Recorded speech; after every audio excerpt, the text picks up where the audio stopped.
Greetings, welcome. 5 Play Friday is live here from the beautiful San Francisco Bay Area. Are we excited? No. We are super excited. Got some great plays. We love looking at plays, looking at all the things, analyzing, get better at basketball as basketball officials. And so I am super excited to be here. Let me get my bearings straight.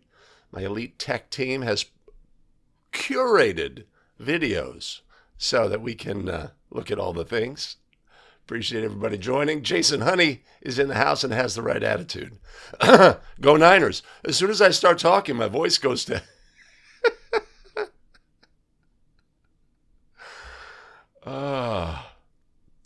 Jason has some footwear odor issues, and we have many approaches to that. Show supporter Randy Wilson in the house. I appreciate you, Randy. Awesome.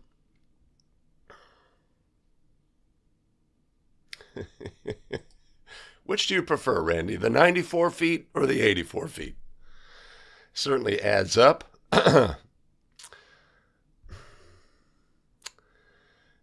Tom Hickey, this is no place to talk about our personal lives. And got laid out. Excellent. Ouch. That's no good. Especially if men are involved. Huh.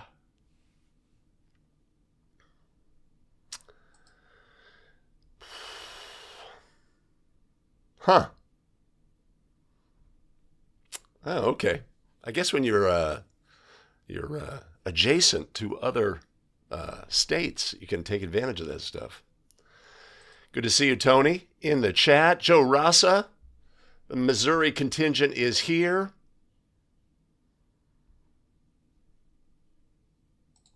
All right. Martin Tim, looks like a birthday, day before birthday. Excellent.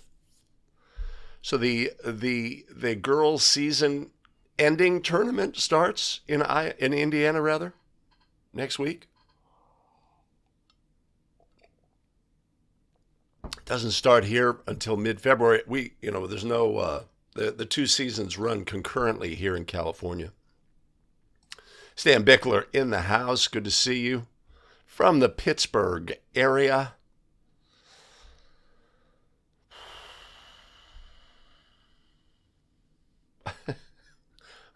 You people with work, what's going on? You got to identify your priorities.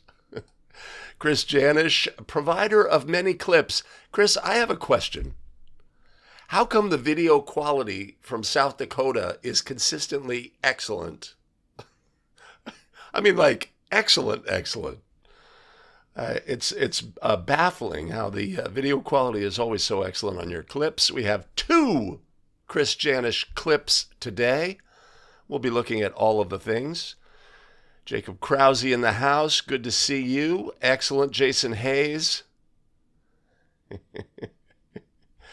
Looking to divest himself from a couple of games. Patrick Weaver has no ammunition to taunt me regarding my beloved Golden State Warriors after their victory over the Memphis Grizzlies. Yeah, that'll be for live stream viewers, Jacob. We will get to your uber excellent play. Awesome. Mike Goodwin jumping in from Alaska. Dakota Ted. Where's Dakota Ted from again? Good to see you. Mike Connors, we have your clip for live stream viewers as well. Awesome. And Jared Howard, new subscriber. New to the live stream, I assume. Excellent. Glad to have you. We are looking at all of the things because that's how we can get better, right? We always say every game you're working with a partner, they will teach you something. You can take something from their game. They will either teach you something you can use in your game and you want to emulate, or they will teach you something that maybe you want to avoid, right? And we're all in the process of getting better. I'll have one of my play clips where you know, it just leaves you with a taste like, I wish there was something we could have done better. Not sure. We'll look at that. Kevin Scott, again, priorities. Tell your office, tell your employer, this is has a higher priority. No, don't do that. And indeed, Rudy, excellent judgment. You can obviously be trusted for your judgment. My hair looks fantastic today after the debacle that was Tuesday. Oh, Darwin Sonata in the house. Excellent, excellent. You are in the swing. That's good, Jared. Aaron Wall, good to see you. Hey, Randy Hubbard. Whoop, whoop, whoop, whoop.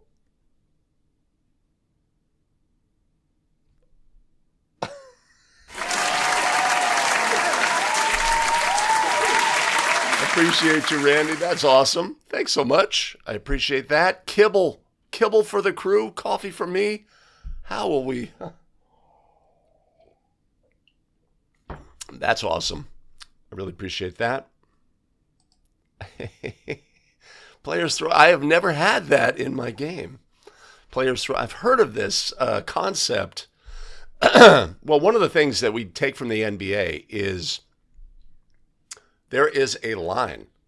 And if you cross that line, there is no question, right? There's no debate. There's no uncertainty. If you take this action, any action in this fashion, whether it's intentional, unintentional, borderline, etc., then there is an appropriate penalty that will be enforced, and it's not like a judgment call, right?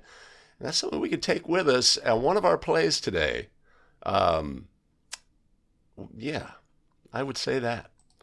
Good morning, Mark. Excellent. Andy Ciccarelli. Bengals? Okay. Niners would love to face the Bengals in the Super Bowl. Not that there's any history in the past where the Niners have faced the Bengals and... Oh, wait a minute. Oh, yeah, that would be awesome.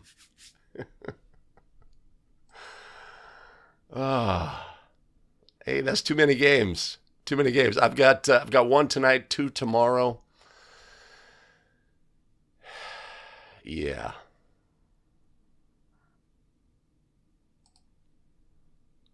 Excellent. Love getting the big game, the championship game. Make sure you pace yourself so that you're at your best for that one after the third place game. Good morning, Rockin' D from New Mexico.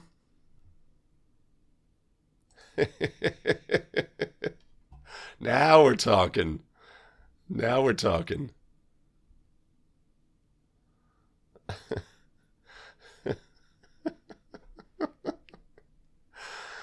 Kevin taking the abuse from the stands. I hope it was dealt with appropriately.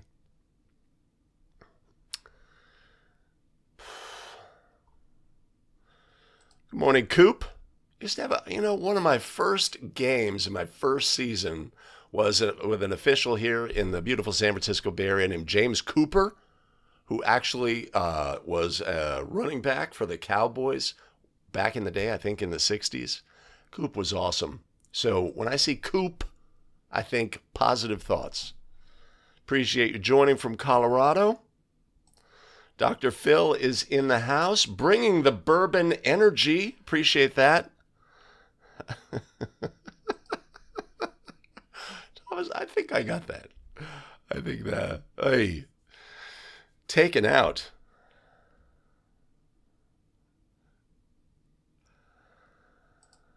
Todd, I don't know anything about that. Doug Stacy in the house for Indiana, as well as Leitner. Indiana is in the house. That is awesome. Whew, okay. We are all caught up. Good to see you, Scott, from the beautiful San Francisco Bay Area, bright and early. I hope you have coffee in tow. In the beautiful state of California. Awesome. Getting low. That's all I'm going to say. Getting low. All right. Pittsburgh is in the chat. Oh, nice. Dogtoberfest. I like that. Jacksonville. Excellent. You and Mike Connors bringing in the Florida contingent. Excellent. Let's see. 61 viewers. That's awesome. If you would do me a favor right now, if we could all just hit the like button, that may enhance the amplification of the live stream by YouTube. I don't know. I'm told that's the case. I really don't know if that does take effect. Let's find out. We're at 61. We just jumped up. Everybody hit the like button. That's awesome. Whoa. Whoa. It's going up as we speak. Okay. Now, let me get my, boom.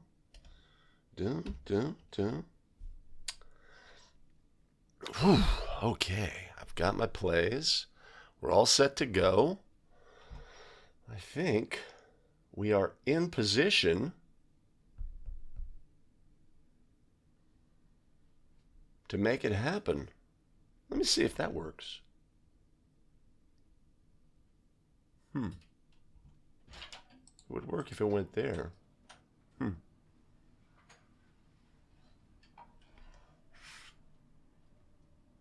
Okay.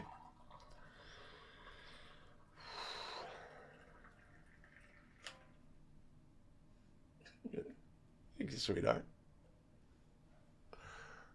Awesome. We are poised for greatness. Okay. Yeah.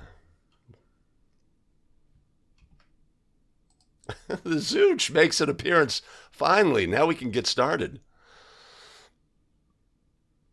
Mark Ensign in the house. Darwin Sonata. Excellent. Excellent. Yes. Yes. Believe me, that's the case for me, Zooch, here in the morning as 7 o'clock approaches. Indeed. Okay. All right. Boom, boom, boom. Yeah, we're back. We've got plays. We're looking at plays. How many? How many plays? Come on. 5. Stick around.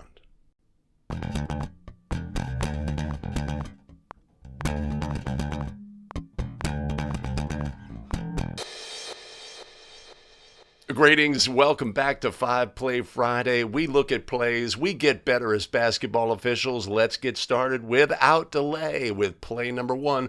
You make the call play. What do we have on this play?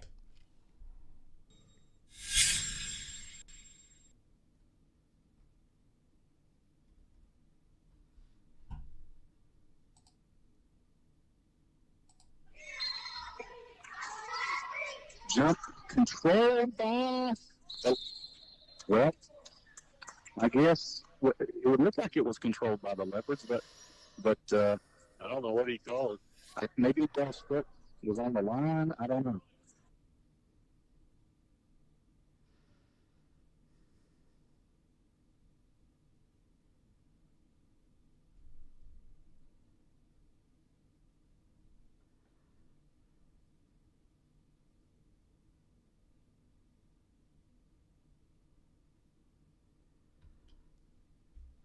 All right, a simple play to get us started, but one that points to a couple of things about the beginning of the game. What do you have on this play? Legal play?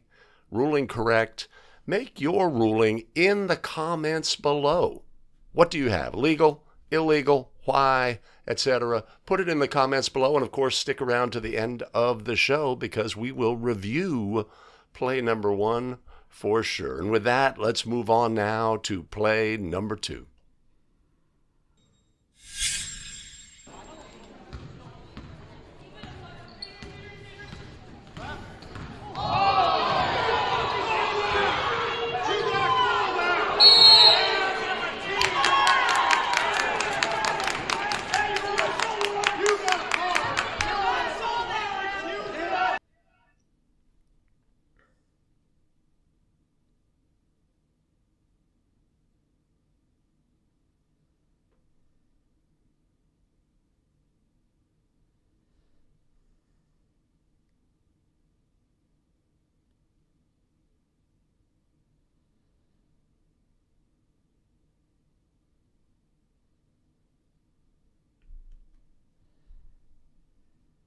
All right, a great play to look at. Thanks for joining us today, though, on 5 Play Friday. This is the show where we try to get better as basketball officials by analyzing all of the things. And that's what we're going to do on this play, right? We have a potentially a hard foul in the backcourt, legal or not, coach, disagreement, language, physical contact. What do we have on this play? Let's look at all of the things. So first of all, what do we have? We have a screening action in the backcourt, 3-person game, hard foul, player goes to the floor, etc. Coach, language, approaches the official on the court and bumps the official. How are we going to deal with this situation, right? This is very straightforward in my mind. This is like sudden. We have something, I did not expect that, but we have this action by the coach, right? One of the things that we appreciate about the NBA and something we could take from it is that there are certain actions that are very simple. The ruling becomes obvious. When a coach takes this action, first of all, the verbal assault and stepping onto the court already rises to the level of a technical foul. But this is an intentional contact by the coach on the court. This is a flagrant action and should immediately result in ejection of the coach. Now, it can catch us by surprise. We didn't expect that, right? Etc. Our calling official here has great demeanor, right? In that that this is not a big emotional reaction to this. They're processing what they have. We can maybe take away the stepping towards the coach in an inflammatory situation. If we stepped away and simply said, "Tech, gone," right? That would be a great way to handle this situation. This action is unacceptable. It's simply unacceptable. A coach cannot come onto the court and bump an official in this fashion. And if we just say, look, it's a simple guideline, right? If this action occurs, that coach is gone, right? It's simple. I don't have to think this through. You have taken an action that is flagrant in its nature and will be penalized accordingly. So we can look at the play on its merits. The screen itself, was this a legal screen, illegal screen? Of course, we're looking at all the things. Player sets up. Let's look. They make a movement from here. Let's see. Have they given a moving opponent time and distance in this situation? That's a judgment call. 1 or 2 steps. This player's moving fairly rapidly. This is potentially close, right? In whether it's a bad screen or not. I say it's a legal screen, right? But our coach feels my player is displaced. They are on the floor. That's a hard foul. You've got to call, etc. You can disagree with the call all you want. You cannot throw verbal assault on the official. You cannot step onto the court and express your disagreement. You cannot bump the official in this fashion. To me, this is a really straightforward scenario. One that when we see it in somebody else's game can help us prepare for when it could potentially occur in our game. If we just think this is a simple line that has been crossed and will be penalized accordingly. I don't have to mull it through. I don't have to do a lot of processing. This is a flagrant act and is unacceptable in the game. Unacceptable in the game.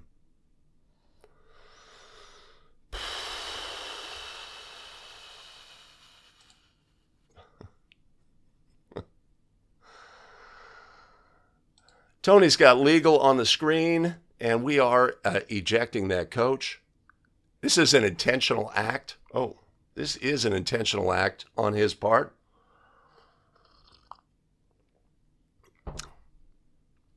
Our young official, right? Great demeanor. It's not an emotional situation for them. They're not offended.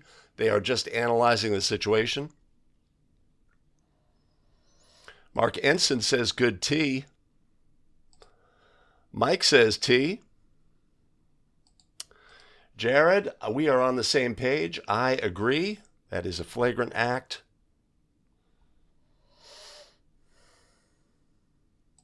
Boy, it's hard to read that. Again, some video is better than others. But, you know, I mean, we miss potentially some minutia in a play like this, but we get the overall event. Oh, Mike missed the bump. I think Todd's trolling us. I do not believe that is incidental, especially when we note the you know, so if we're just brushing and walking alongside, I believe there's a bit of a shoulder turn here to emphasize. And Platters is in the house.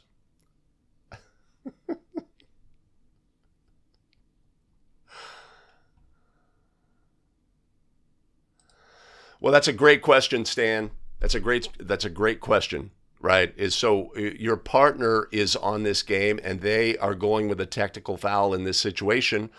We notice that our crew is not super engaged with the action by the coach because they have live ball action in the corner, so they're not aware that the bump occurred. Nobody gets to our calling official before they report, so our window has closed rapidly. You know, you're going to trust your partner in this situation. You don't have information. You don't know what happened. Maybe you heard what happened, but you didn't see the bump. And I think that's the case on this play. So difficult. If we see the bump, we're coming in. It's just like, you know, we're potentially going to fight for that scenario. Right? Did he bump you? Right? He's got to go. He's got to go. Right? That is a flagrant act. We have to enforce that.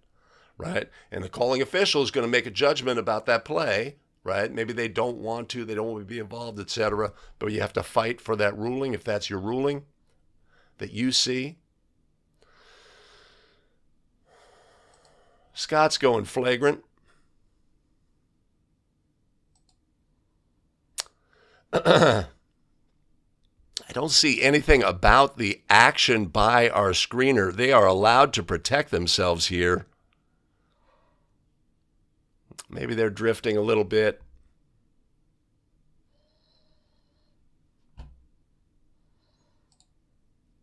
I agree, Chris. I agree. Right? Great demeanor. Don't like the step towards, right? If we're stepping away there and do the same thing, then, you know, I'd like it better. But the demeanor itself is like, this is just business. That's a T. That's on you, etc. Dave Craig in the house. We are tossing coaches, Dave. We're tossing them. Warming up the bus.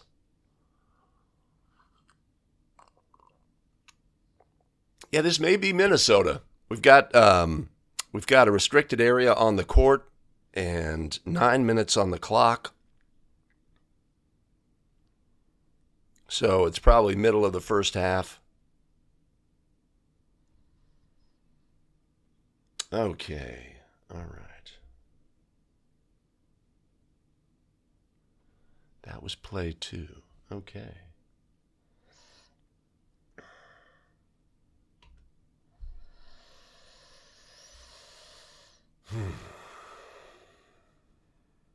All right, a lot of stuff from that play that we can take with us so that when potentially something similar occurs in our game, we are prepared. That's one of the reasons why we have this show, 5 Play Friday. And without delay, let's move on to our next play.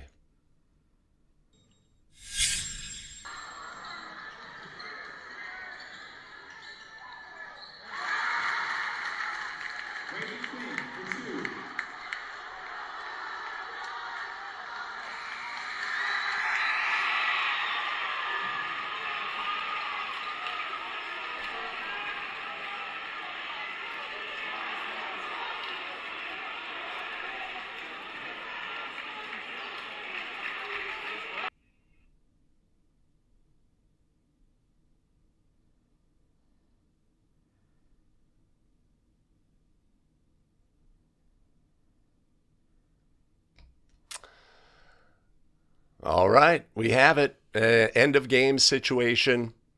White team is down by 5. They are out of timeouts.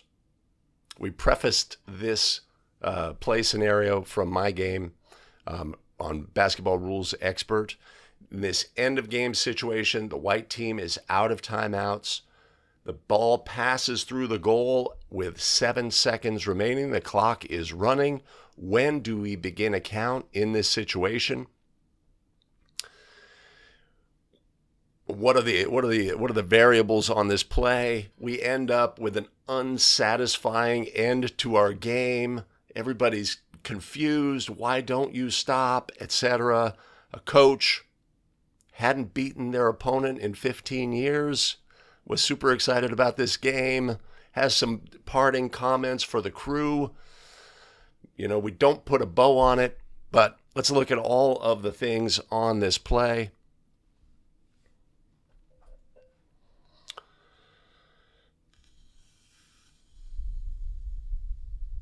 Unsatisfactory ending. Let's see what we have. First of all, we have a spin move. This is a travel. Ball passes through the goal, has yet to hit the floor. It's 6 points. Has it hit the floor?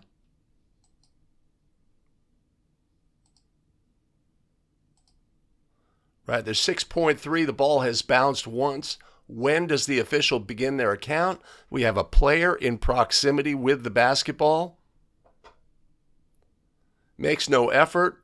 Count begins, right? They do not have to have the ball in their possession.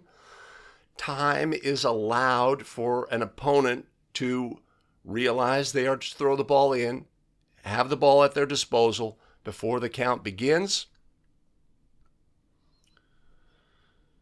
Player makes no effort. The count begins. The clock is under 5. Time expires. Frustration by the losing team. No illegal action taken by the losing team in this situation. But unsatisfactory ending in our game. Did our officials handle this correctly? Despite that, ball passes through, has yet to hit the floor, 6.8. The coach sees 7.0 on the clock. Official gives the player a moment, begins a count, but we're under 5 seconds. They are under no obligation to pick the ball up. They are under no obligation to throw the ball in. And the game ends and the crew leaves, right? So it's a little frustrating that we can't put a bow on it in this situation, but this is the correct administration. The ball goes through the basket. The official needs to make a judgment about when the ball is at the disposal of the thrower and give them ample time to recognize that opportunity. Obviously, in this situation, they had no intention of picking the ball up, but the official makes a judgment, and at that point, they are to begin their 5-second count, even if it's less than 5. And if we see an action by an opponent in this situation, like batting of the ball, trying to get a violation, etc., we are to ignore that action. None of that was taken on this play. But these end-of-game situations where obviously the game is compressed, we need to be at our best. This was correctly handled by this crew. After the game, no opportunity to really provide information, right? It was a brief comment made to the coach by the lead official, and our crew is out of there. That's what we did on that play.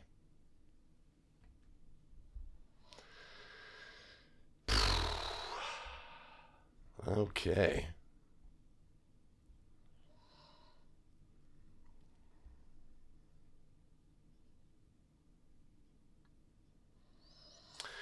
That's I think on the I forgot to do the through here. Let's see if it takes. It's tough. It's tough. Right? So the other variable on this play is that White was out of timeouts. And if we see the action by the coach, right? So let's say you're the lead official here. The ball goes through the basket and the coach runs at you with making hand movements. What's your first response going to be in this situation? Right? So we're distracted for a moment potentially here. But he was running saying, I don't know what he was saying. It was like the ball had just gone through. Ay, ay, ay. And I know in the past I've talked about officials not putting a bow on their game, so that there's communication about the legality of the situation. To me, in this one, there was just no opportunity, right? The coach was frustrated. There were some hand gestures. There was no language that required. He just felt there should have been a violation, right? He doesn't know the rules necessarily in this situation. There was nothing unsporting, right? There were gesticulations, let's say, physical gesticulations on the play. But really, I felt no opportunity to put a bow on this one, right? We could come onto the court and explain the scenario to you. Also, in this situation, the coach's office was locked. We did not have somebody who came with us. We expected them. We get there. My partner goes and the coach comes into a vestibule outside. And it was an excellent exchange. He's like, the ball went through with 7 seconds. We haven't beaten this team in 15 years. Da da da da da da da da da da da da. Thanks for listening. And they turned around and left. And I thought it was great. It was great. It was just an opportunity for them to express their frustration, and they were frustrated. And they, in this situation.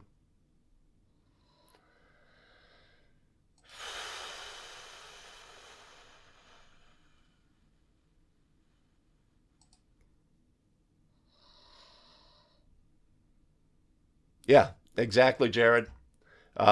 It's so what I will say in this situation is this is a great opportunity for us to be very big with our count. Some officials have the sort of the wiping the tabletop count, which is really short and in between, right? If we have a big emphatic count in this situation, it just maybe expresses more that we are on top of the play and recognize the situation.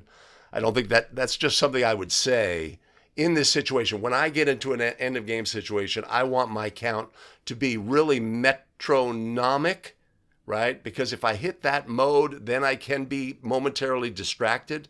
Like if I see the coach coming towards me, etc., or there's some action that occurs on the court, something unusual. Player bats the ball out of bounds, tries to foul another player, etc. I've got my metronomic count going, and it's big. That's one thing I would say in this situation. Greg says 95% of spin moves are travels. It is true, but is this a travel? We appreciate when players can execute, right? So what this player does, let's do this, is bounces the ball and it's suspended in the air.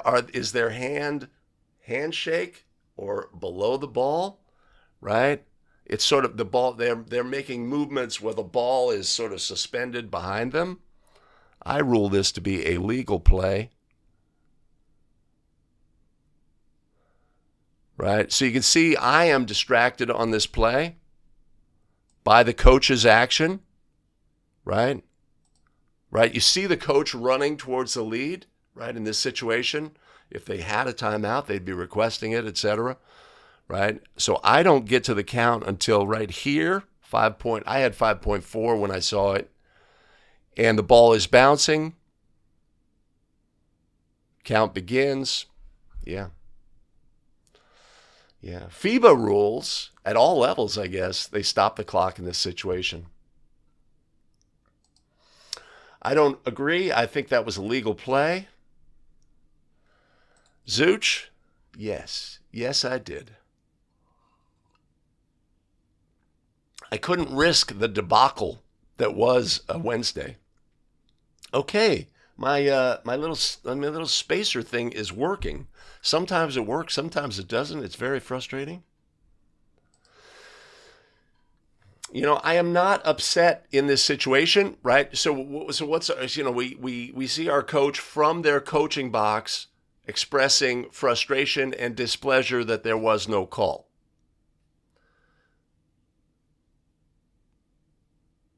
Right? It just didn't rise to me. Are we happy that the coach did this? But we're aware, we hear what they're saying, right? That should have been a violation. That should have been a violation. Got the official, begins the count, frustration, time expires, that's enough, and we're leaving, right? And that is how we handled it. I would not really do anything differently. I'm not going to assess a penalty on the coach in this situation. It was non-offensive. There was no expletives. There was frustration. It's obviously a frustrating situation. So in my mind, this was nothing that needed to be penalized.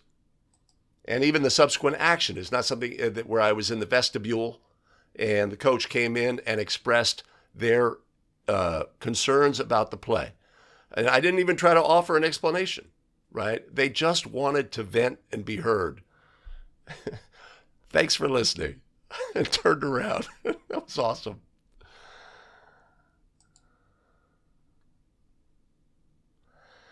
Yeah. I've taken to not jogging off the court. I've become a walker, right? This is a purposeful movement by our official. We are leaving. That's what I've adopted. I don't like any sense of scurrying when departing. If the coach follows us out and we leave the visual confines, then we would be talking about something we would communicate with the assigner. Again, I did have an interaction with the coach in this situation, as I've described. But following the officials out would be something that would potentially rise in this situation.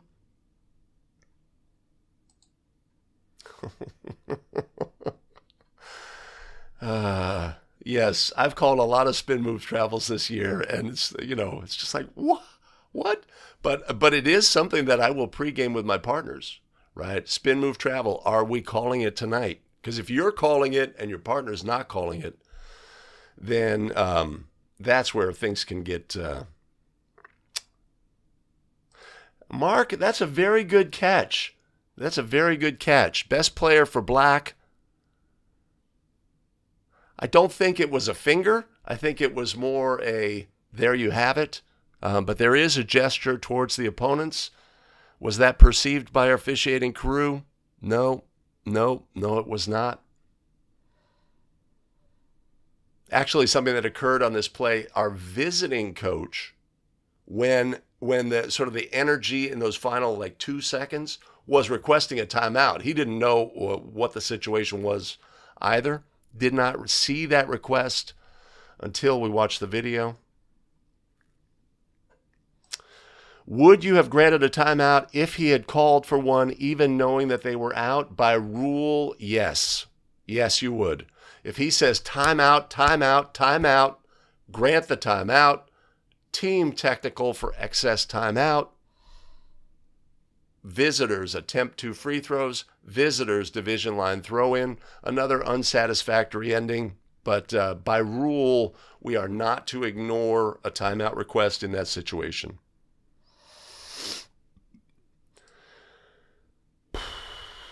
Greg, I know it appears verbally attacking. It was not. There were not personal comments. It was you have to call it a violation in that situation. It was more frustration. And it's a frustrating situation. You can obviously see it.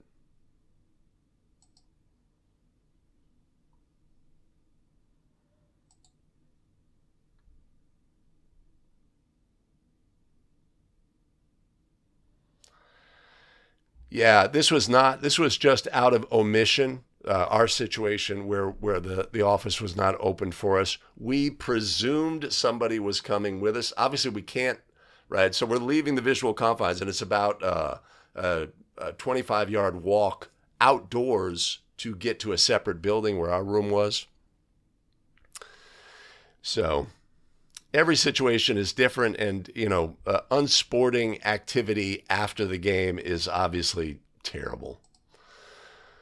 Nate, I agree with you. Obviously, I do not see with this video quality an extended finger. But unperceived in this situation. All right. So, all right. So in this situation, if we see that player flip off our student section, we perceive it, right? Is that a technical foul in that situation? Yes. Yes, it is. Right? If we assess a player technical in that situation, boy, that would have added some icing on top of the cake, right? We are going to assess the technical foul, report it to the table, and will the free throws be attempted? High school? No. Will they affect the outcome? No. Right? It would be simply a matter of reporting. We could do that after the fact or before we leave the visual confines. Again, I don't perceive.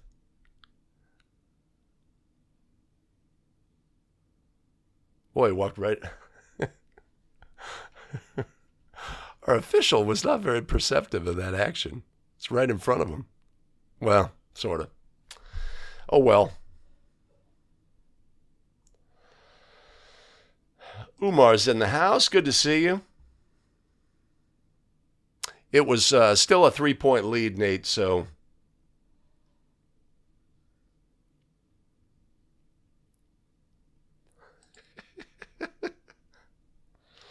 Okay, awesome. All right. That was play number 3. I go there.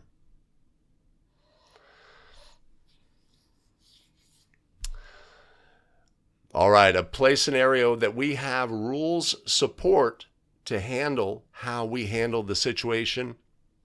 Of course, we have a group.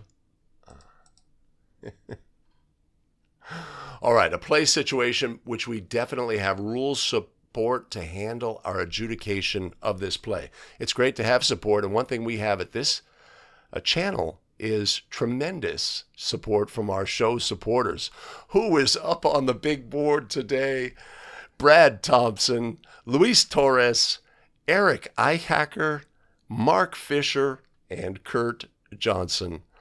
Much appreciated and much love. If you want to support the show, there's a link. It's in the show note. And yes, without fail, I will put one up above. Tremendous.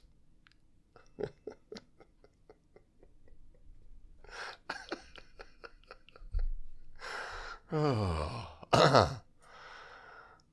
Let's move on to our next play.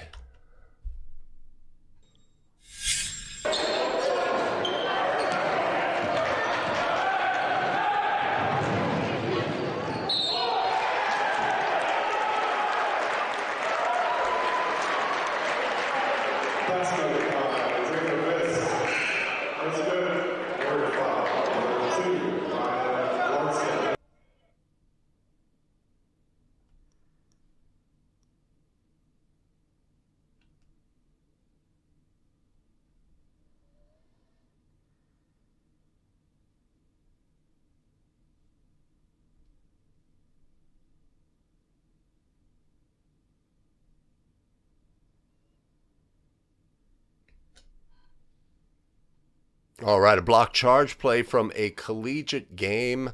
Let's look at all of the things. One of the things when we analyze game video, we're saying mistake, mistake, mistake, could improve, could improve. But when we analyze game video, it's like, I want to do that, I want to do that, I want to do that. Great, hustle by our crew in this position. Let's look at all of the things here. This is a great play to just analyze the crew mechanics, habits, fundamentals on the play, right? So let's start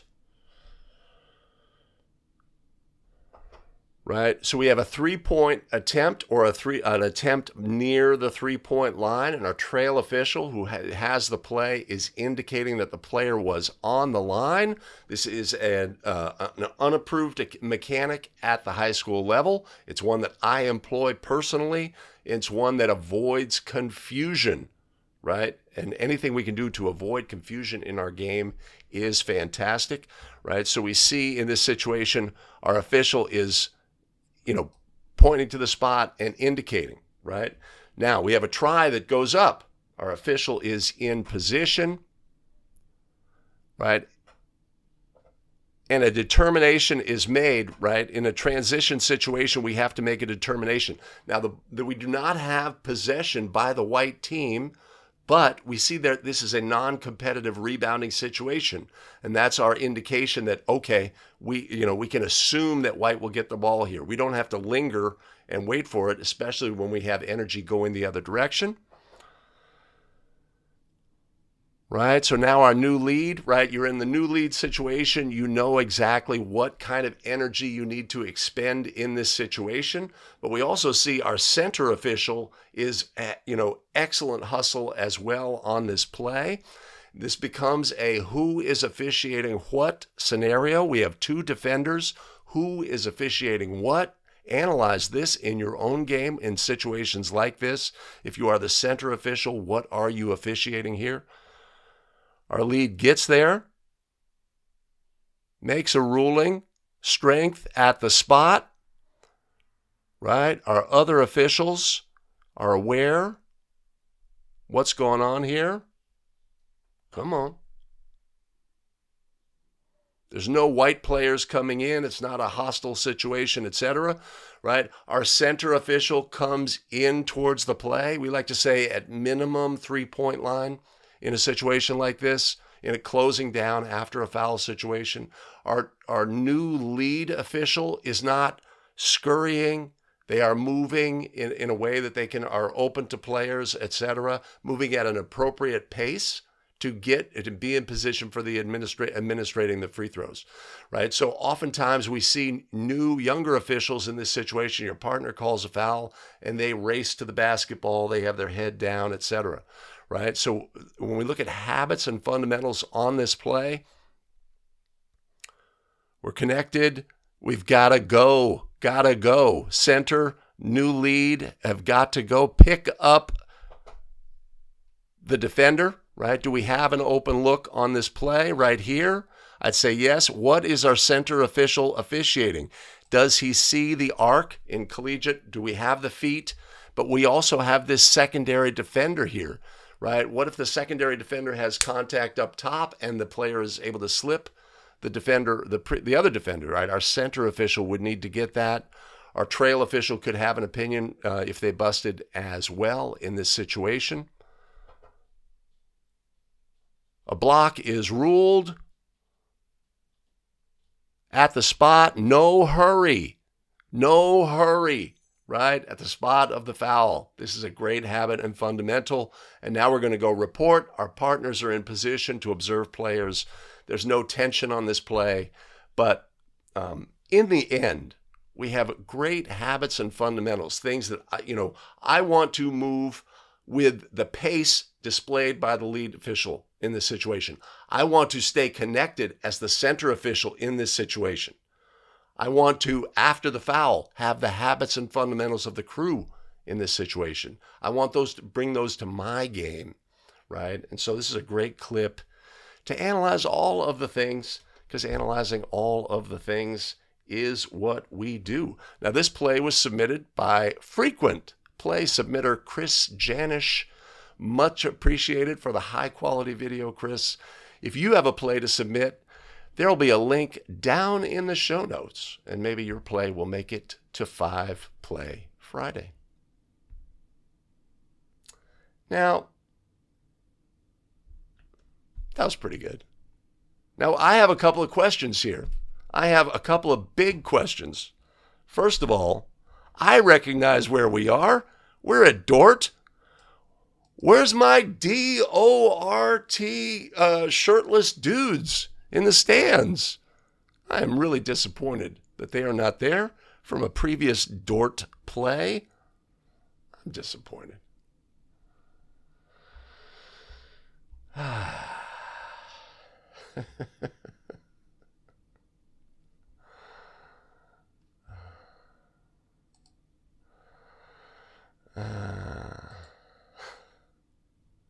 Jonathan is in the house. Good to see you. Jared likes the call. You know, I'm not really even concerned. When I see this clip, I'm not even really concerned about the call. Block, charge, etc. I mean, obviously we want to get plays right. But to me, anytime we see plays that allow us to reinforce our habits and fundamentals as a crew, that is what I am drawn to. All right. It was call correct.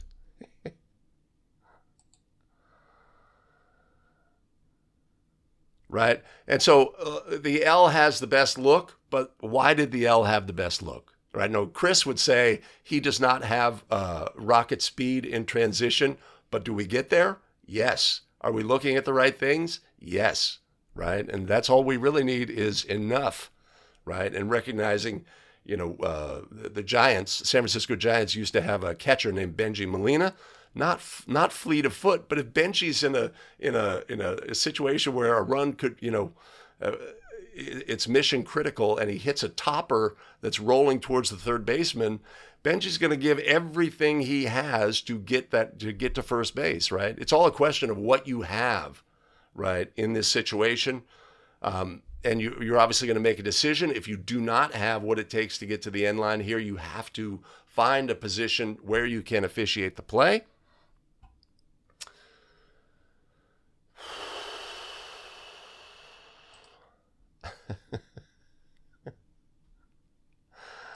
Umar has a legal defender. Aaron says block. Dave says no LGP. Mark says no LGP. All right, so let's look at the play. Oh, I guess I have to. Yeah.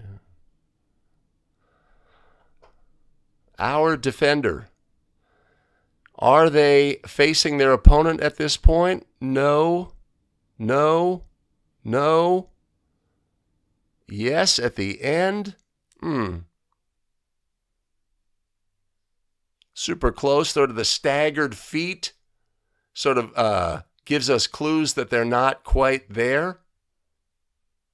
I think they're airborne by the time they turn their torso. I would go block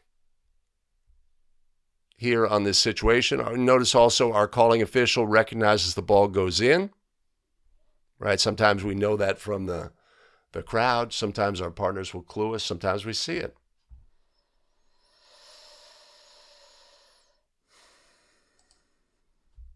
Jeff, good to see you. This is a collegiate game, Mikey. Absolutely, 100%. Bright Sound, good to see you. Excellent. Darwin's got a charge. Thanks, Todd. Thanks. You know, again, let's say it's 50-50, right? Let's say we come up with a charge here as well, right? To me, what's not the value in this play is the actual call. It's all of the things, all the habits and fundamentals, the way that we approach the play. Where, you know, 50-50 calls, there's going to be a lot of let's say earlier in the game there was a similar play, right? And we are, you know, turning the dial just a touch. But if you can adopt these habits and fundamentals by the crew on the play, then your game is much better, right? That's what to me, a takeaway. Yes, reminds me of my play where I had the pass and crash from the collegiate game a few shows ago, where the player, you know, basically alights, moves into the path, and gets contacted. Yeah, very reminiscent for me when I see this play. No, the center would not put a whistle on. Yeah, that's definitely yes, Rick. We would not want to see that, right? When we have double whistles, are they appropriate? Do we have reaction whistles, etc.? Obviously, trust in this crew. Everybody working as they should. Mike, I do not have, well, is he facing in the path? But I am not here to argue the veracity of the call, right? So we got vestibule and veracity. I was going to make a word of the day being vestibule because I knew I was going to use it later. We should have a word of the day on 5 Play Friday. We should have one.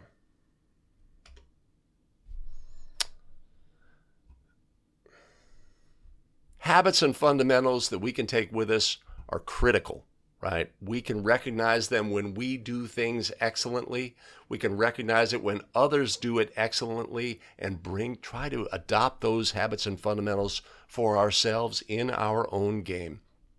There's so much value in analyzing game video, and that's why we have the show. So let's move on to play number 5.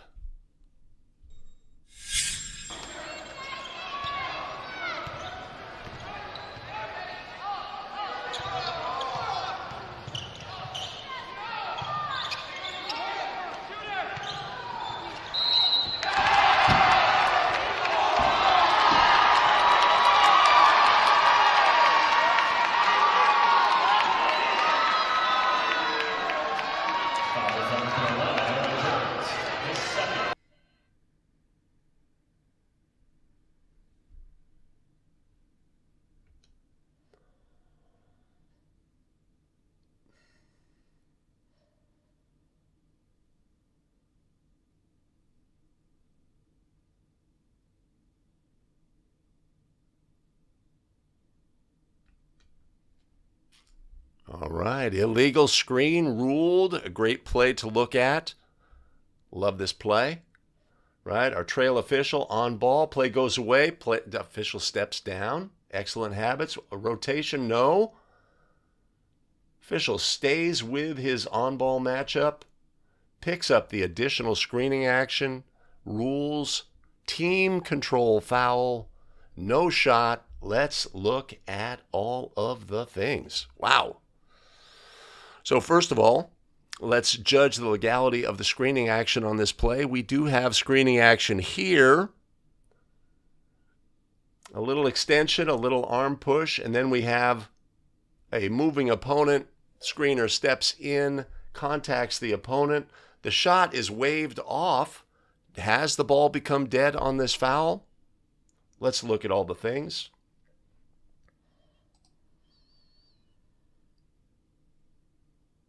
Pretty good crowd. Sort of. Good energy in the building. Right, so we have this screening action here. Right, we have an extension of the arm, a lean. No call on this play. On this screening action here. Ooh. 3-point shooter.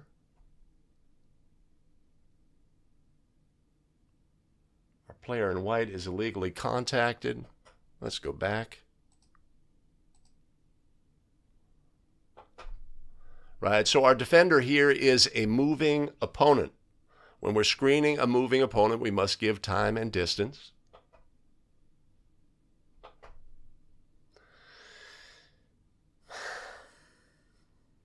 There is illegal contact on that screen. Does this try get released before the contact?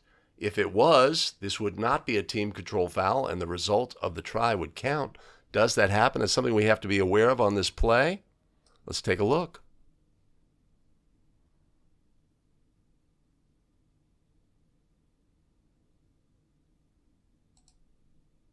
Boy, that's pretty close. That's pretty close. But I believe that this is the correct ruling on this play, that the contact occurs prior to the release. Yes, right? Ball's in the hand. That's something we'd want to have on this play. If you were the off-ball official in this instance and you knew the try was released prior to the contact, right, that goal will count, and we're going to have to come to that official in that situation, right? Right? Our official is processing, and makes a ruling, right? this is a play that involves some processing. We have illegal contact. We are going to wipe the play. Yeah. So that's a good play to look at. Not something you see every day. Was our defender? What were they going to do from there? All they were going to do was foul the shooter the way they were running at them. Interesting that the illegal screen sort of saved them in this instance. But a great play to look at. We love looking at plays. That's why we do 5 Play Friday. Analyze your own game video, as that is the best way to get better rapidly as a basketball official.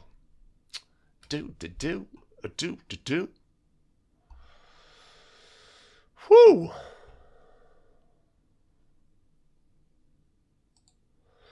I believe that's related to the previous play. Again, high quality video from South Dakota. What is in the water?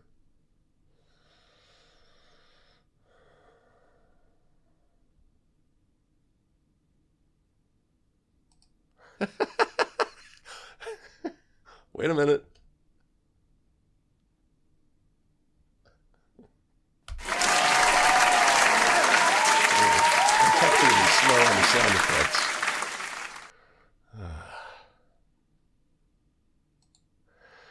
Indeed, indeed.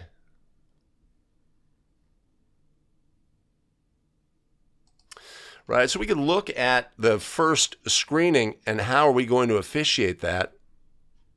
The first screening play, right? Ball goes away.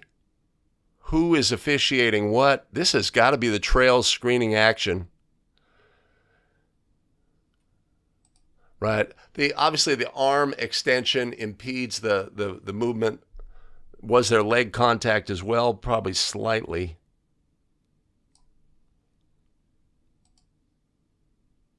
No, just the arm, but it did impede the movement of the defender. That's got to be the trail's call. Maybe as trail, we're doing a little cumulative. Okay, man, maybe I should have had a whistle on that one. Oh, I'm going to definitely have a whistle on that one. Not that I ever do that.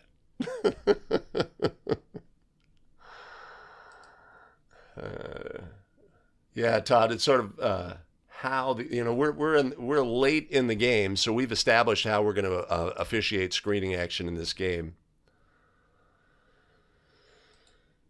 They do end up stacked on this play, right? When anytime we're stepping down, anticipating a rotation like we do on this play, right? And that shooter comes from right to left, catching us as we're moving from right to left.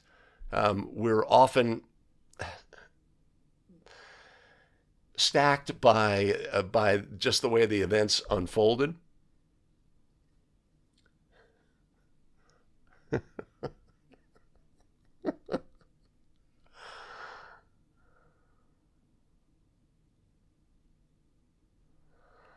Paul Sullivan picking up the fan-shaped backboard in the background.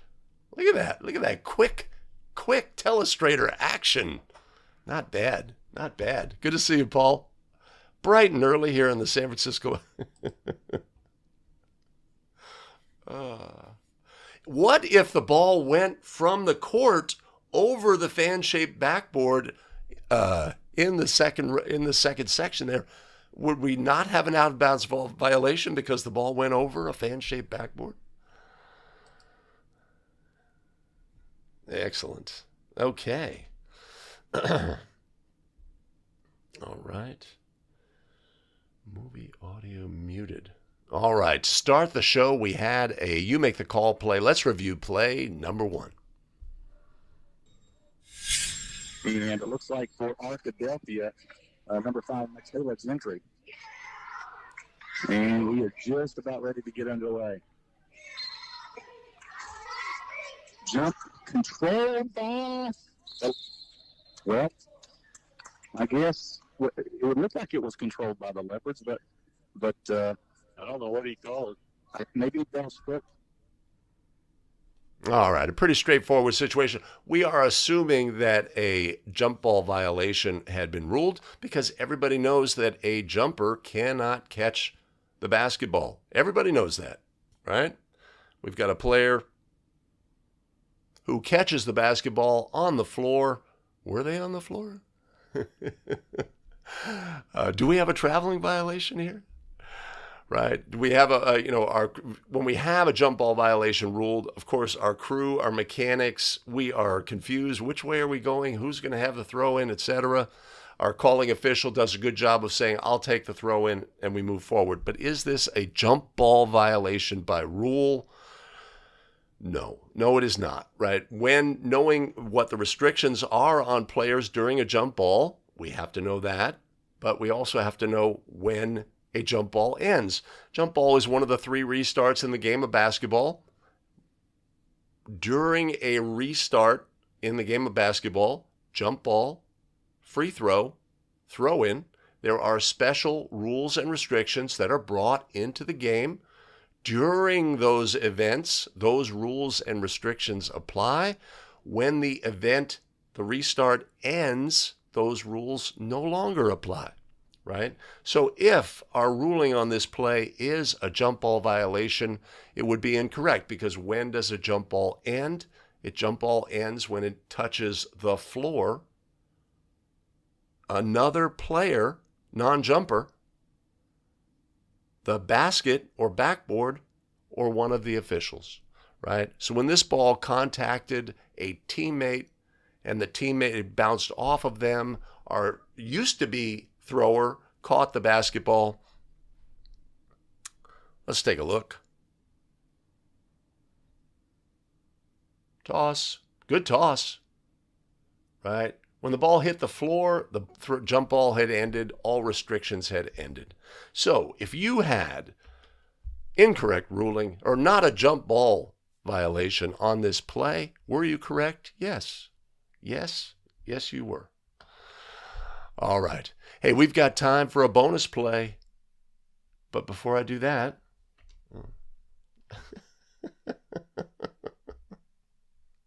sorry.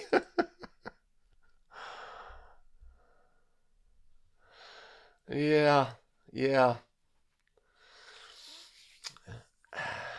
Well, if we have an obvious violation, I assume you're talking about the previous screening action, Stan.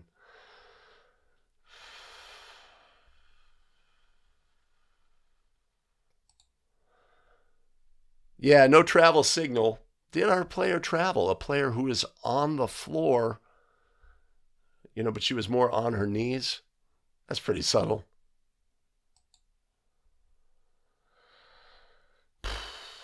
Zuch has a travel for the lowering of the derriere on the play. Let's take a look.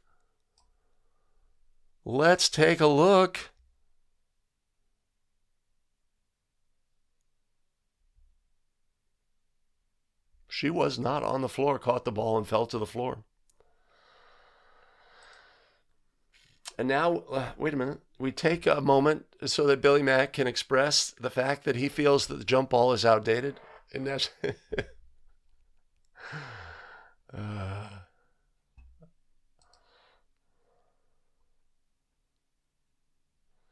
Gus, I agree with you. Good to see you. Namesake of our elite tech team member, Gussie boy. That is a great Jaguar logo. I agree. Was she, Dave, already on the floor, right? A player who, what can they do? They can put their hands and feet on the floor. I think she caught the ball before she was on her hands and feet, lifted her hands, caught the ball, sat down. I'm not either, Zuch. I'm not either. Right. It's go time. What the heck? There's our elite tech team inserting themselves into the game like they always tend to do. Right? Another aspect of this play is, let's say you are a young official, right? You are on this game and your partner rules a jump ball violation. Brings up 2 questions. One, Are you going to express the fact that this is not a violation to your partner, right? Are you ready to officiate the game from the opening tip? Are you actually ready? Do you recognize this situation? Do you recognize this is a misapplication of the rule? Do we come in with information and say, partner, right? Your veteran partner has this ruling. What language would you use? How would you go about doing it, etc.? These are the challenges we face.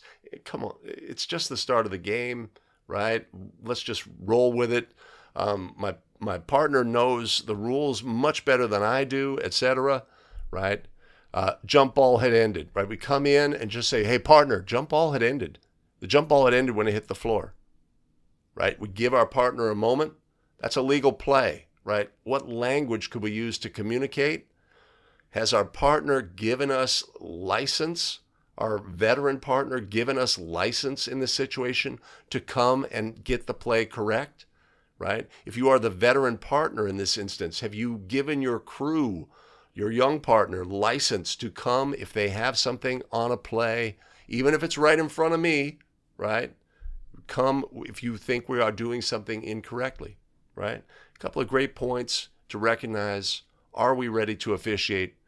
Will we make those communications? Something we can ask ourselves in this situation so that when a similar play happens in our game, we're better able and prepared to get it right.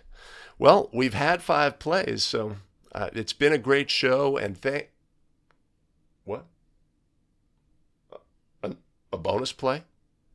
We love bonus plays. Let's go.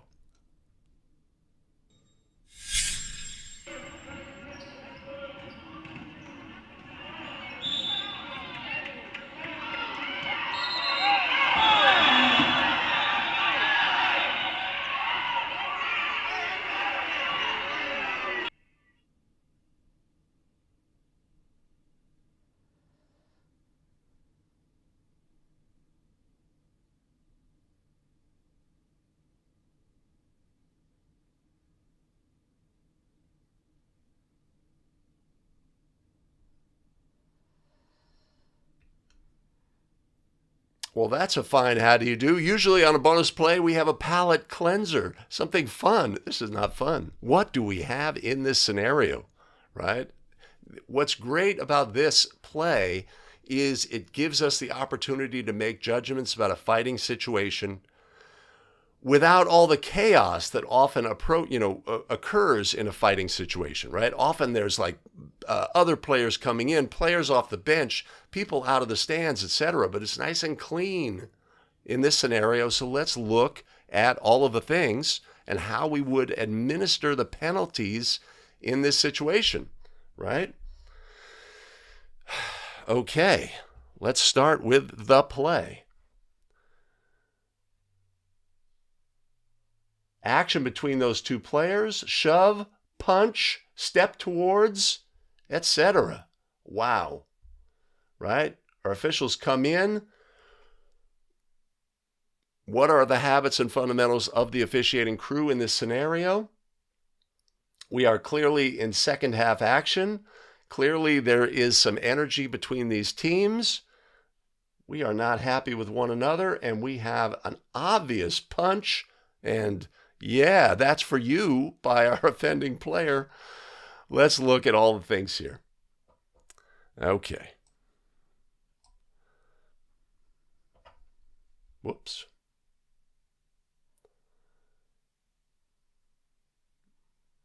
Player turns. Right, this hold is obviously a foul. This would be live ball contact. Don't know that a whistle was blown in this scenario.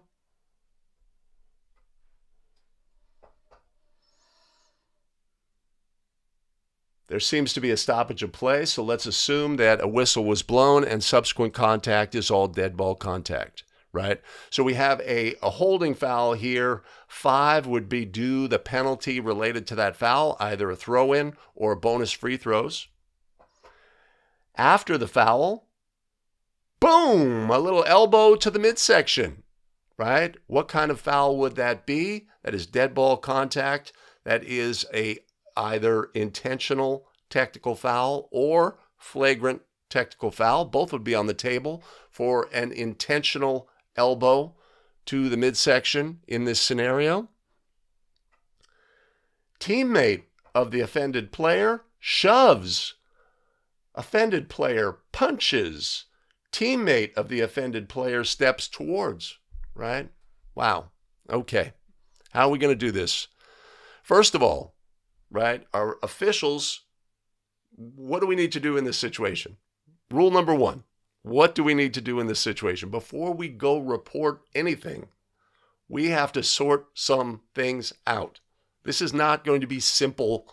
Okay, I'm just going to go report and we're going to take care of this action. So, step number one, recognize what we have. We have a complex, layered play situation. We need information from all of the officials here so that we can properly adjudicate the situation. Right? Step number one, both of these teams need to go to their benches. Right? We have a discussion that we need to have. Send your players to the benches. Get together. What do we have on this play? Live ball foul, dead ball contact, fighting action, right? 2 dead ball contacts and fighting action. What level of technical fouls will be assessed in this situation? We're going to have to sort all that out. How will the game resume, right? We have a foul. We have a dead ball technical. We have a push. We have a punch. How will the game be resumed? This is a tough situation for us to get correct. But one of the things about the situation is we have clarity of exactly what the sequence of events is. So, how would we adjudicate this play? I'll tell you what I'm going to do. We're going to get rid of that. We're going to crowdsource the answer here. Have I looked at this play closely? No.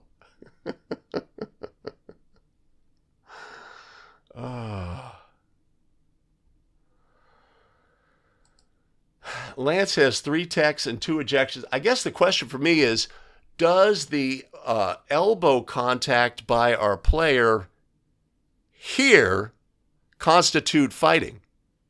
Right?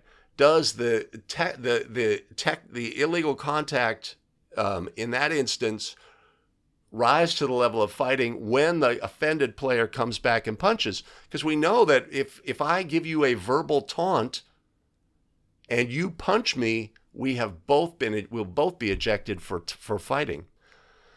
I would say yes. I don't know. That's my first reaction. Does the shove by the blue player rise to the level of fighting? Right? The shove and the step towards. Questions.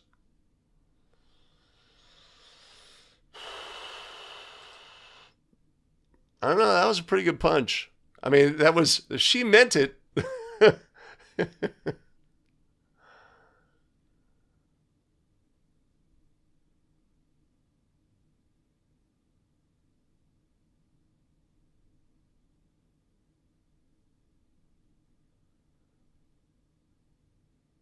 A trail official was like, I am not getting in the middle of that action.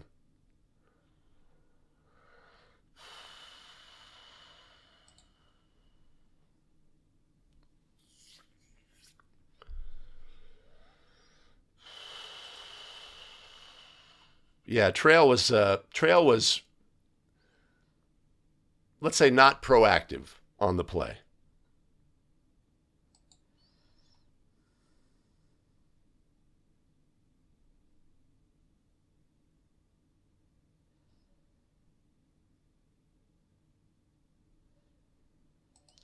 Rick has common foul on blue 20, flagrant on blue 4, flagrant on blue 20. Both players disqualified, but we cannot ignore that elbow to the midsection, which really was the match.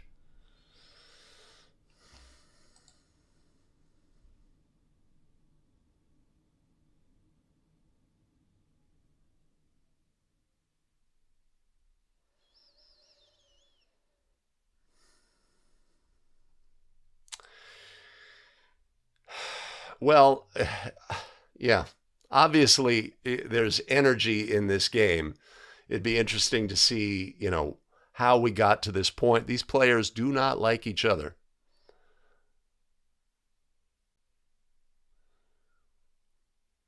I don't know how to judge the actions by blue 4. She has the shove and then the step towards, but then she sort of steps between. Dave's going both disqualified.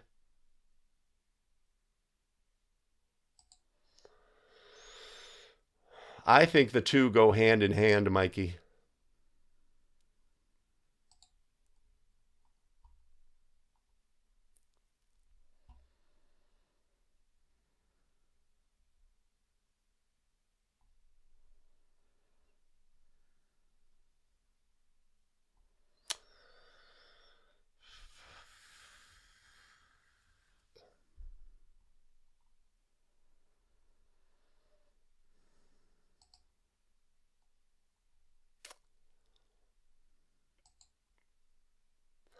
Is the flagrant technical, Mike, is the flagrant technical for fighting, right? Because we have to make that judgment because that can potentially impose additional penalties. I'm leaning the elbow to the midsection as a fighting action, even though there was a delay in the response. The elbow to the midsection led to the punch. It was near, it could be judged as flagrant on its own. That's what I'm thinking. But how are we going to resume the game? Right? We have first of all, we have to make a judgment about what kind of foul we have right here. We have a hold, whistle, and is this subsequent? I don't see the subsequent action by blue as being a technical foul in that situation. It's so subtle. But did it lead to the retaliatory action by white? Ay, ay, ay.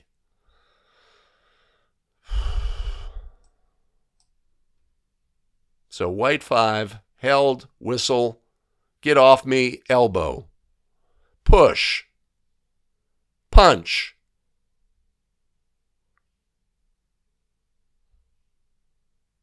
Ay, ay, ay. Okay, so if that's our situation, right? If that's our sequence of events, right? Now we're going to put the fighting actions together. The question is, does 4's action must be penalized here? That must be penalized.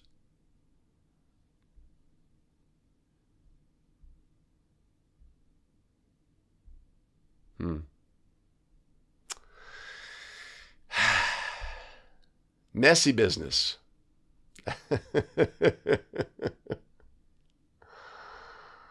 This was supposed to be our palate cleanser. Come on, man.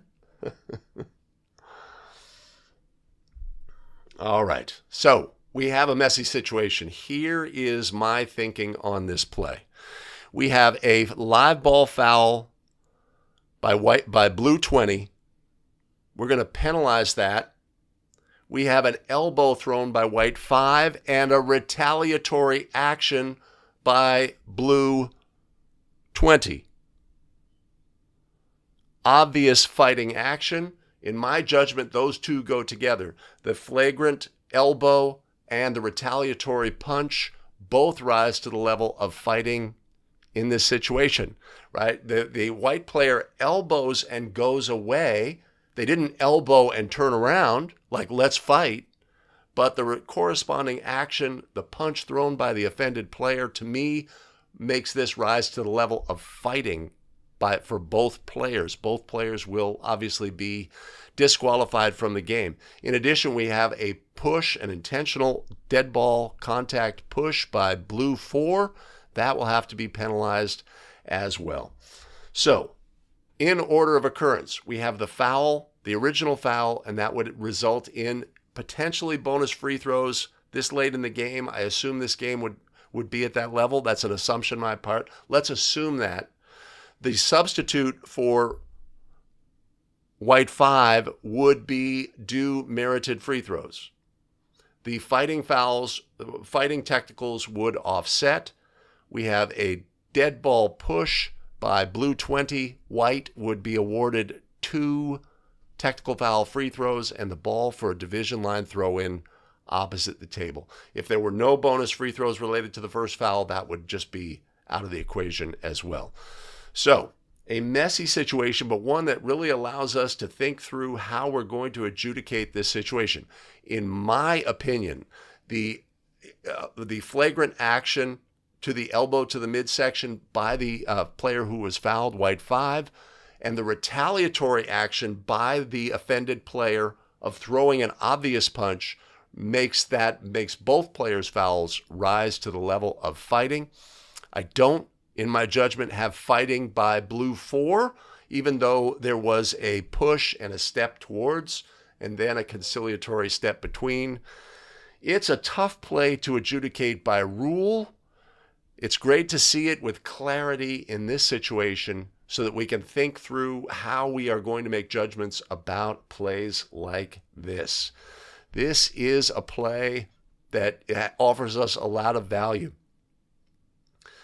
and one that it's great to see here so that when it occurs in our games. But number one takeaway is when something like this happens in your game, it is layered.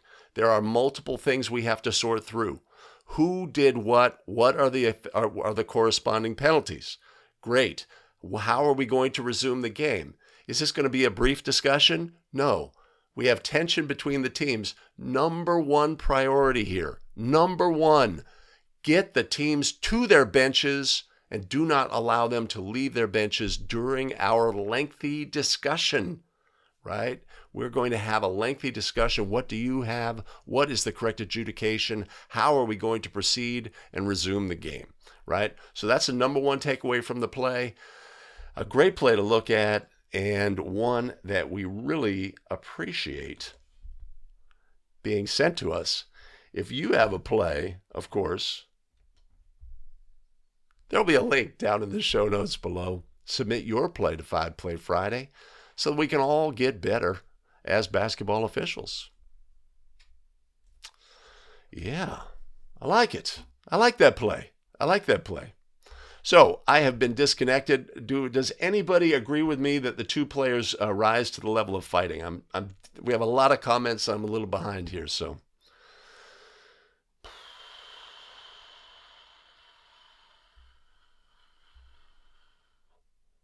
And am I supported by rule by saying that white 5's action rises to the level of fighting since it resulted in obviously fighting action by the offended player?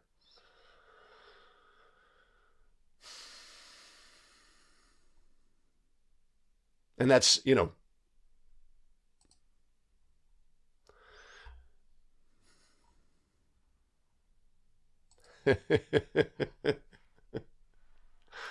well, yeah, well, so, right. So if you, in your judgment, Lance, that the initial flagrant technical was not fighting, do we have simultaneous fouls? No, we don't, right? We wouldn't. So then we'd have blue attempting technical foul free throws, white attempting 4 technical foul free throws as the administration of the technical part of the equation.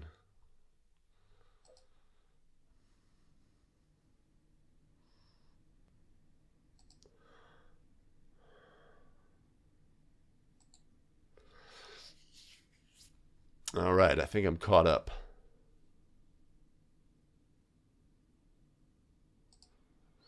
Rick, I'm going to disagree with you that this is an obvious elbow with intent, in my judgment, by white 5.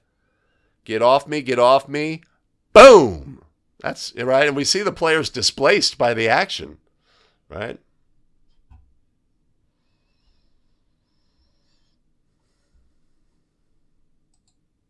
Mark says elbow is not a flagrant tech. If the punch does not come, no way you're tossing this girl. Doesn't change after the punch. I'm willing to listen to that. Convince me.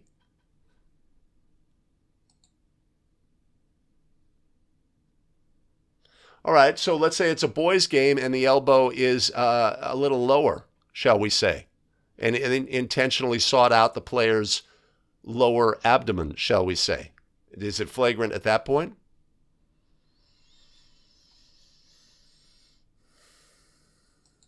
Mikey's got 3 disqualifications. You're disqualifying Blue 4 in this situation? I would listen to that. I would listen to that.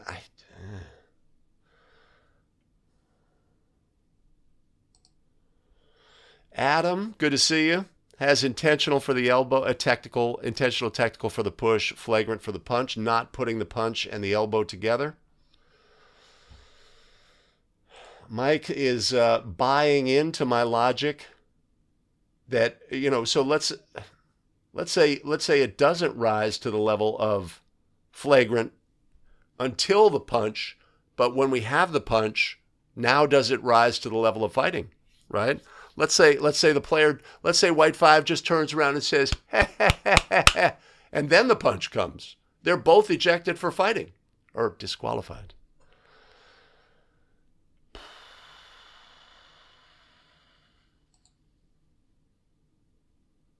Oh, I like that. I like that.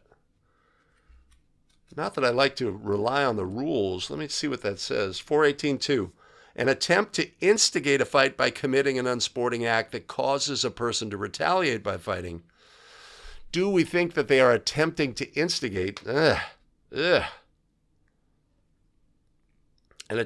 Fighting, an attempt to strike, punch, or kick by using a fist, hands, arms, legs, or feet, regardless of whether contact is made. This is just a judgment. This is a judgment situation. That's why the play is great, in that it's clarity of what has occurred, right? There's no fog of, we're not sure what has happened, right? What has happened is very obvious and gives us a chance to sort out potentially how we would handle.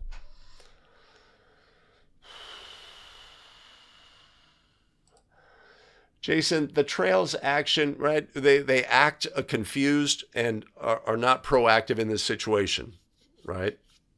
Great. Room for improvement. Room for improvement. If this occurs in my game and I see that this is my reaction on video of being inactive, right? At the minimum, like hands out, moving our body between.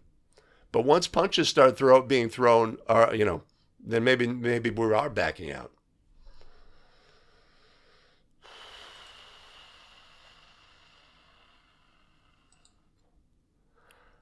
Yeah. Well, I appreciate the fact that she did back up and said, bring it, it's on, right? Because it ended the situation, right? If she had kept going, right, then we're going to potentially get the fog of players coming in, benches, adults, fans, etc.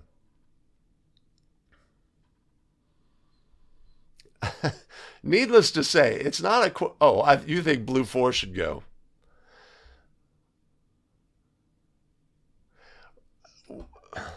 Well, let's watch the actions of Blue 4 here. Right? So White 5. Okay, I've had it with you. Boom. She gets into 4's space, sort of leading to the retaliatory. Boy, they do not like each other. They do not like each other. Dave has fighting by 4:18:1. As I've expressed, that is my feeling, that even if we do not deem the original elbow, to be a flagrant technical, since it leads to the retaliatory, I am putting those two together. That's me. That's me. But the question, is a great one. Is it, in the absence of the subsequent punch, would we deem that elbow to be a flagrant technical? Would you, right, in this game situation, right, deem that elbow to the midsection to be a flagrant act?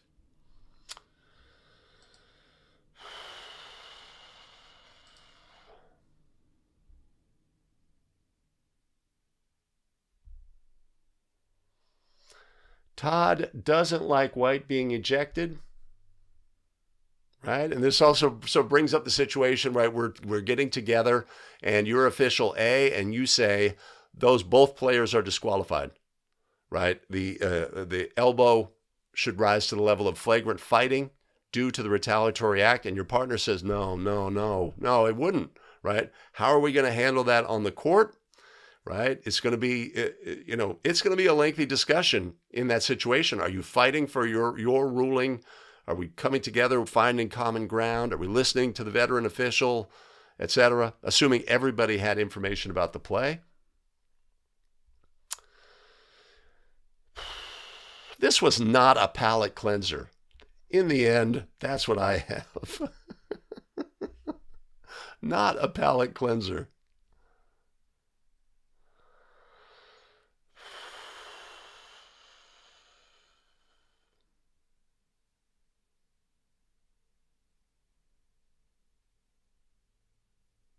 Yeah. That's a good catch. I hadn't even looked at the coach. He's like, don't retaliate. Don't retaliate. Come here. Come here. Whew. Boy, oh boy.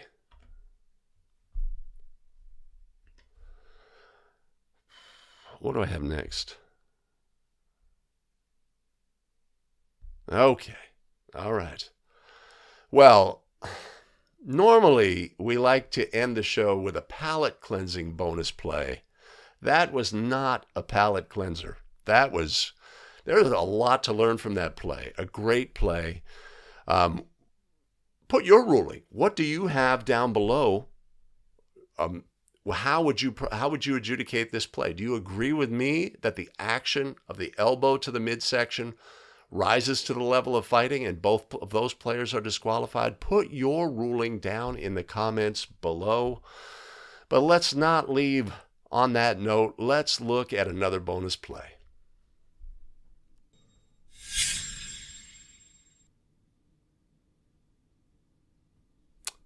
Oh.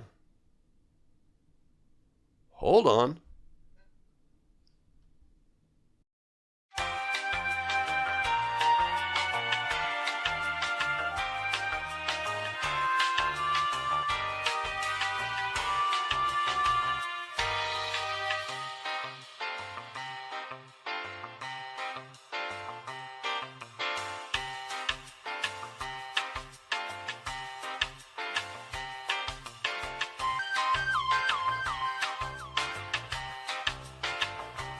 And it looks like for Arkadelphia, number 5, Taylor's entry. And we are just about ready to get underway. Jump control ball. Oh, well, I guess it would look like it was controlled by the leopards, but I don't know what he called. If maybe that foot was on the line, I don't know.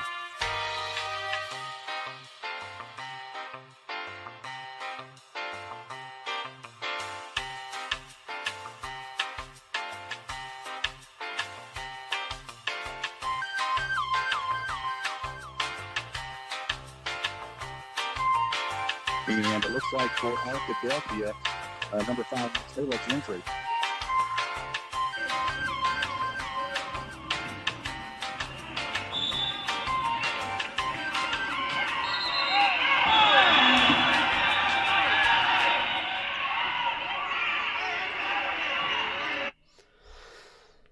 I don't know what happened there. All right. Woo!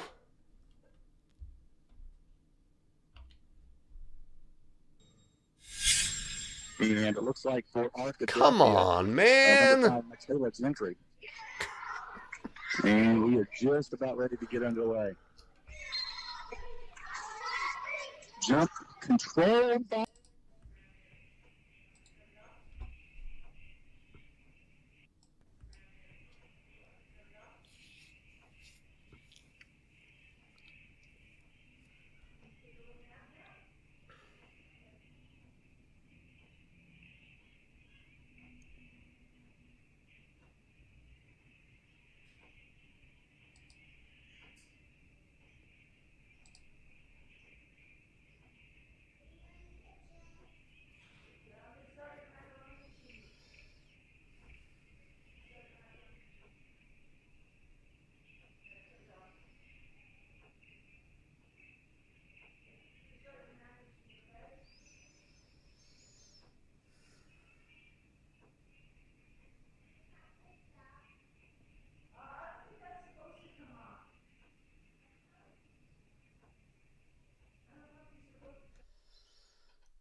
All right. So White with a big lead.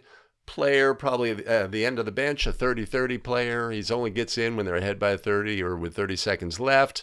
Hits a long distance three. These are my assumptions about the play.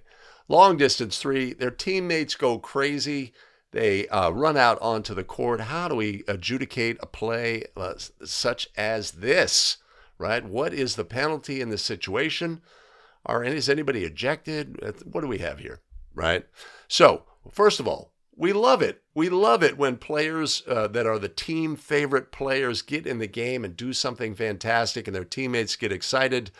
Whether these players thought there was going to be a timeout or what have you, but many players leave the bench and they are celebrating this moment with their player.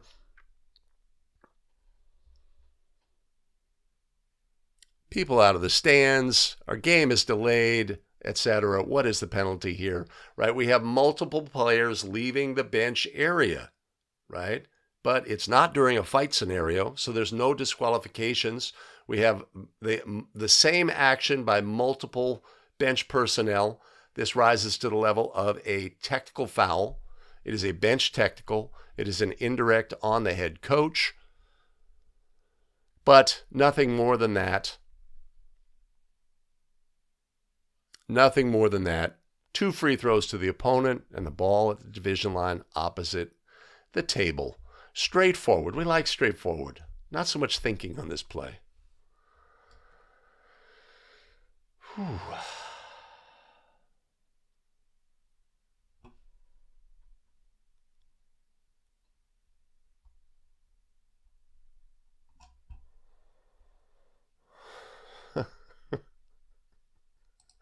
Oh, that's the idea, Mike. We're not finishing on that play. Not play. And of course, I have a couple more plays after this for live stream viewers, but I'm going to wrap the show in just a second for the edited version.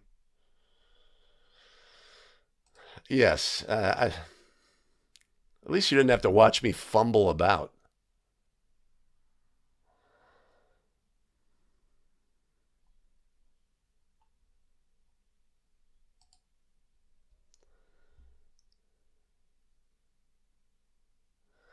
Right? So, I mean, it's an interesting scenario in that let's assume this is not a team manager situation, that it's just a player who doesn't play much. But what if it is a team manager situation? Then we're gonna, those end of game moments where team manager, possibly special needs. Not that that's a situation here.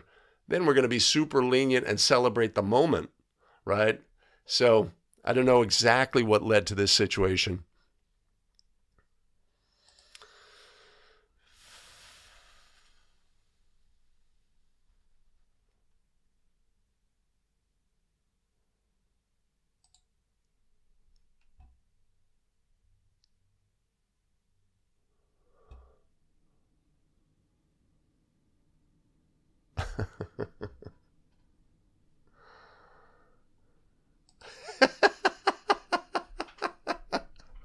The Zooch making a statement. Making a statement.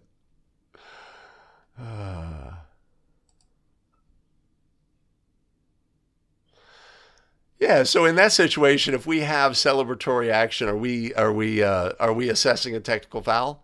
No, probably not. I mean, but in this situation, I don't think that if we see the reaction of the offended coach here, he's like, "What the hell is this? We can't have this." Maybe it feels it rises to the level of yeah. Obviously, it delays the game.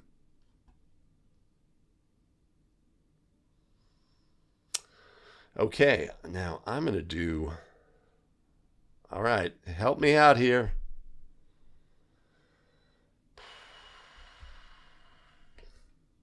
Hey, thanks. So, live stream viewers, I have a couple more plays. All right. Including that uber special play.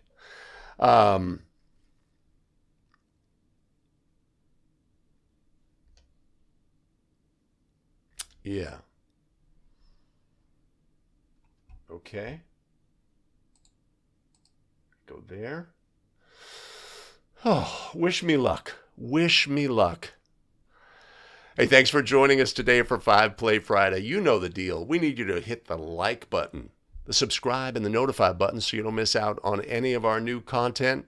Join us for our live streams. We go live every Wednesday and Friday during the basketball season. And do allow me a moment to thank our tremendous show supporters who help fuel our broadcast.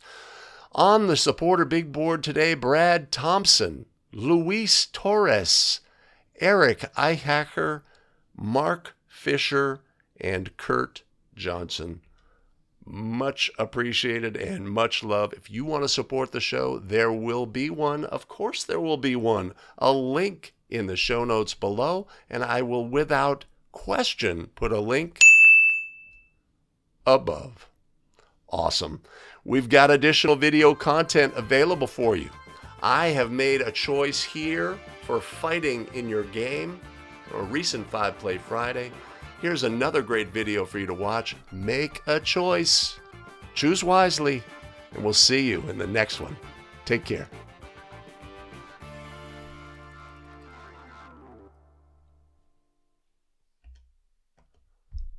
That was the best I've done all season. Yay for me. Yay for me. All right, I want to go there. Oh, well, thank you for putting up with that. Thank you, Tom. But we got a couple more plays. Let's look.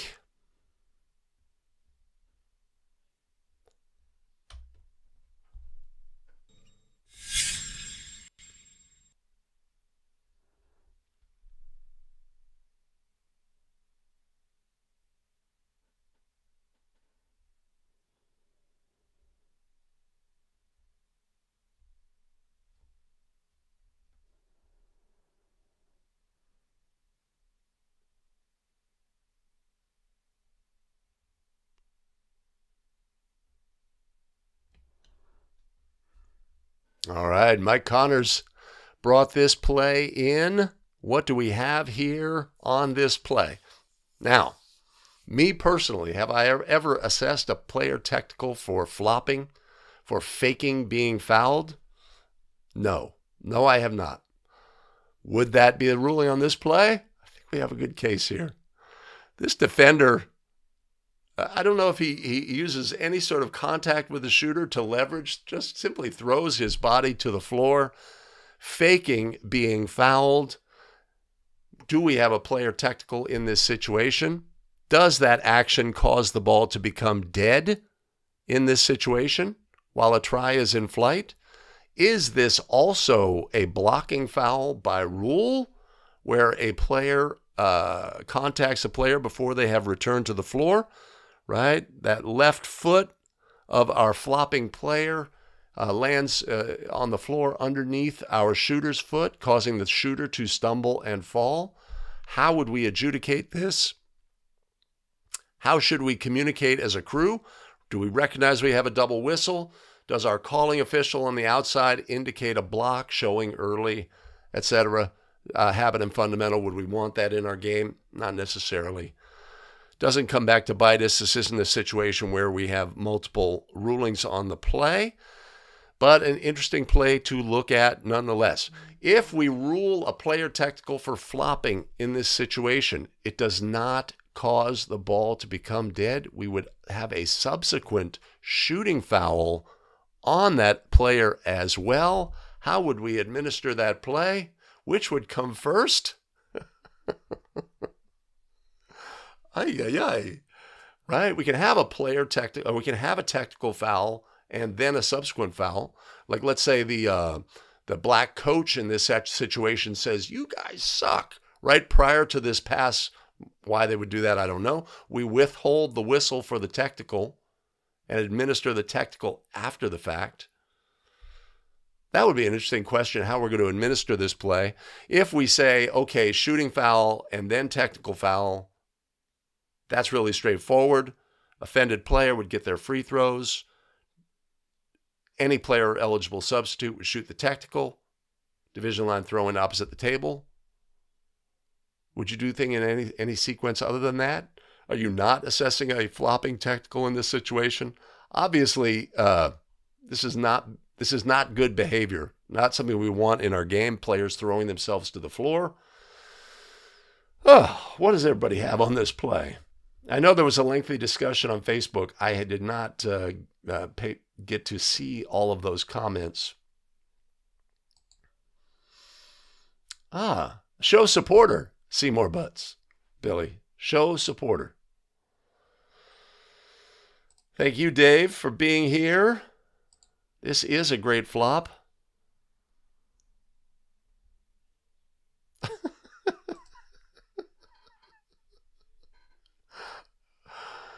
I don't know how the player leveraged themselves to the floor with such energy.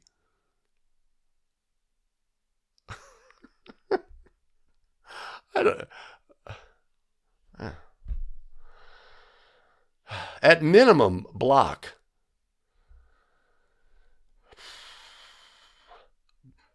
Well, we're ruling a technical foul sort of after the fact, right? Interesting in how we would ever do that.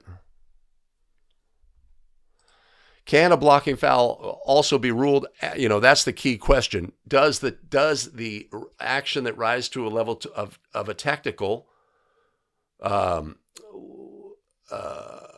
cause the ball to become dead in this instance? Remembering that a foul by any defensive player while a player has begun their habitual try for goal, the player is allowed to complete their habitual try for goal, right? When does this player start? Right here, right? Then the player flops.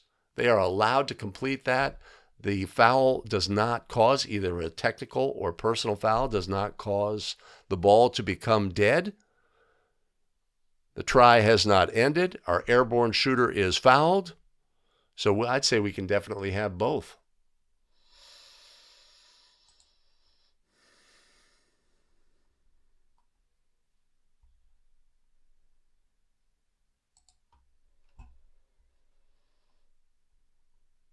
I would say yes. I mean, it's the sit down is so egregious.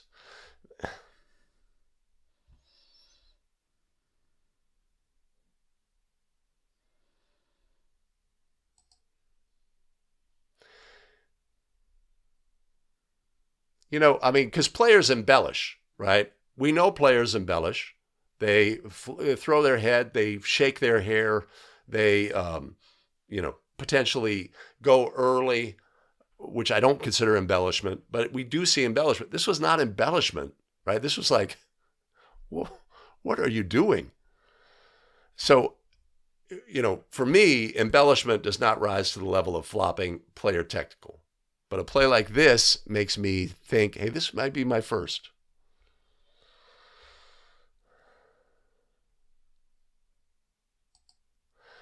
I guess my understanding is from the comments in Facebook by the calling official is there was no call from the lead on this play.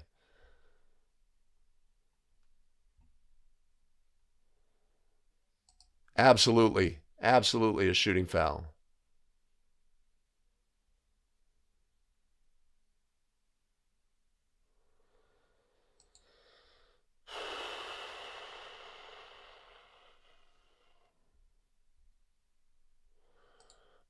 Jason, if there was knee contact, that would be a foul as well. I think we've got both feet sort of stepped on toes.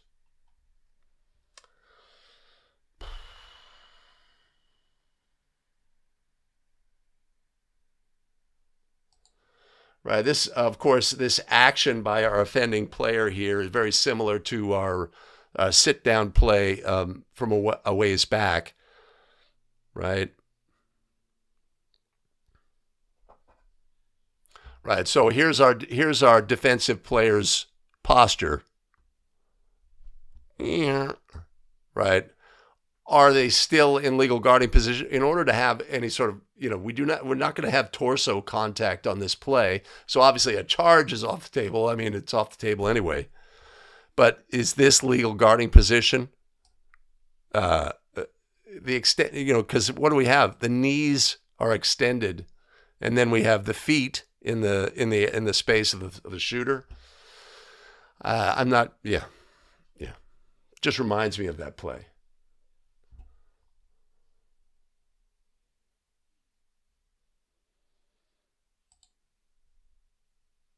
That's good guidance, Todd, because of course flopping NCAA men's is a thing. It is a thing, and it's going to be adjudicated in a certain fashion, right? It's not uncommon at all. There's an effort made to emphasize flopping to get it out of the game, to improve the game and penalize accordingly.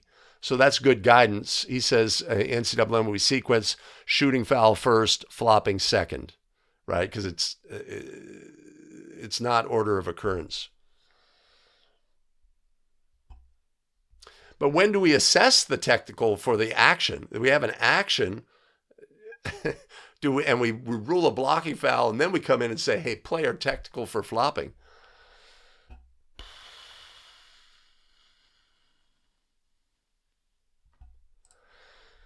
Kevin in agreement there. Again, do we have our palate? Is it properly cleansed? No, it is not. How about another bonus play? Here we go.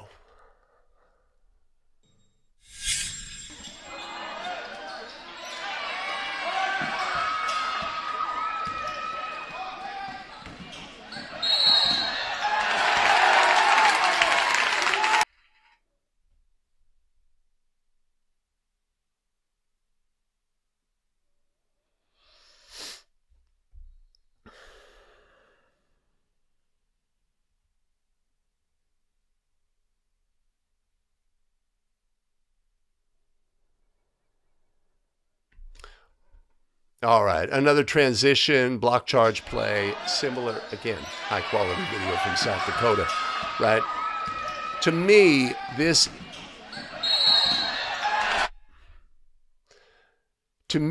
is a habits and fundamentals video clip, right? Was this a block? Was this a charge? That's great. But if we're looking at habits and fundamentals, comparing it to the previous play, right?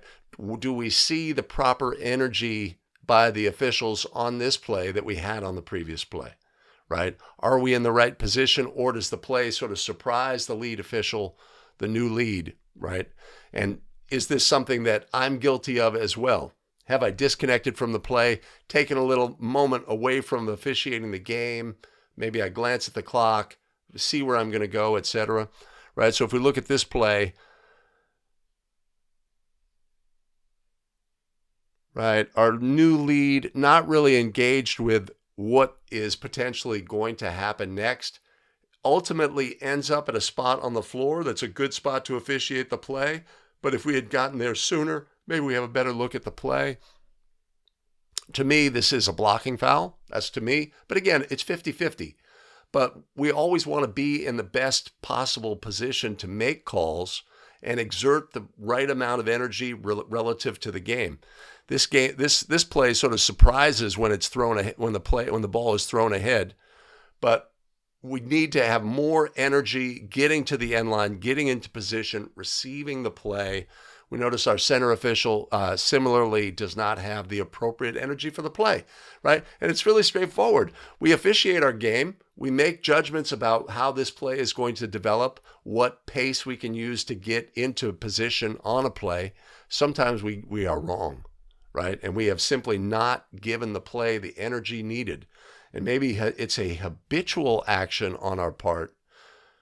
And that's something we can look at and get better as basketball officials by being honest. Does this similar energy moving from trail to new lead, do I ever display this in my game, right?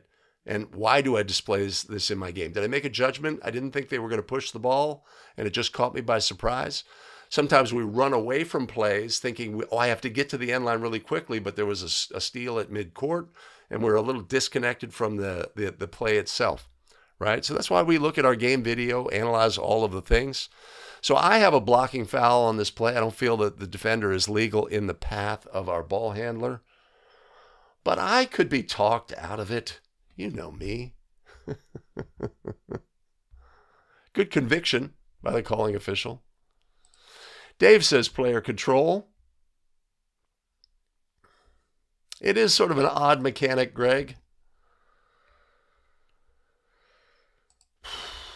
That is our problem on this play, Todd. I agree with you on that.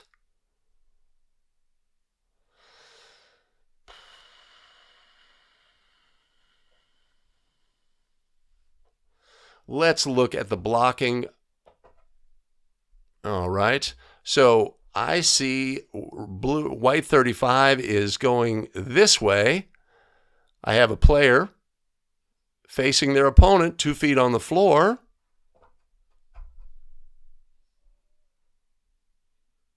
You could talk me out of it.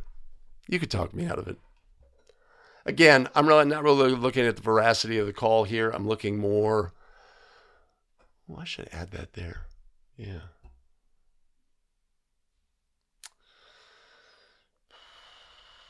As sort of how we got to the spot.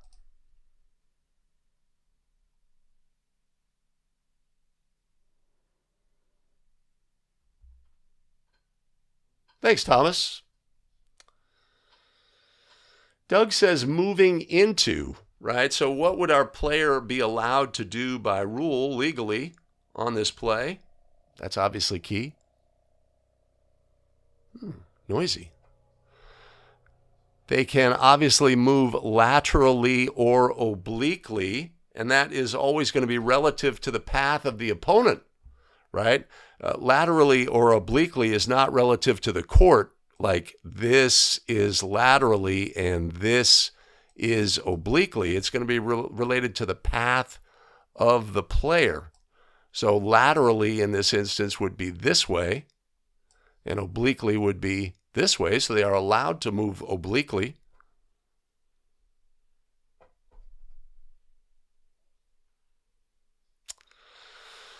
Yeah.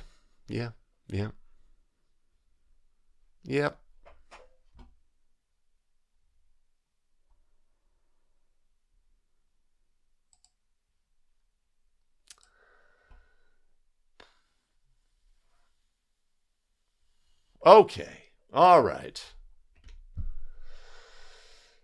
For the live stream viewers, one more uber important play. Let's take a look.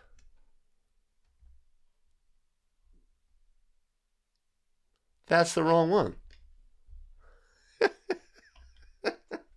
Tech team!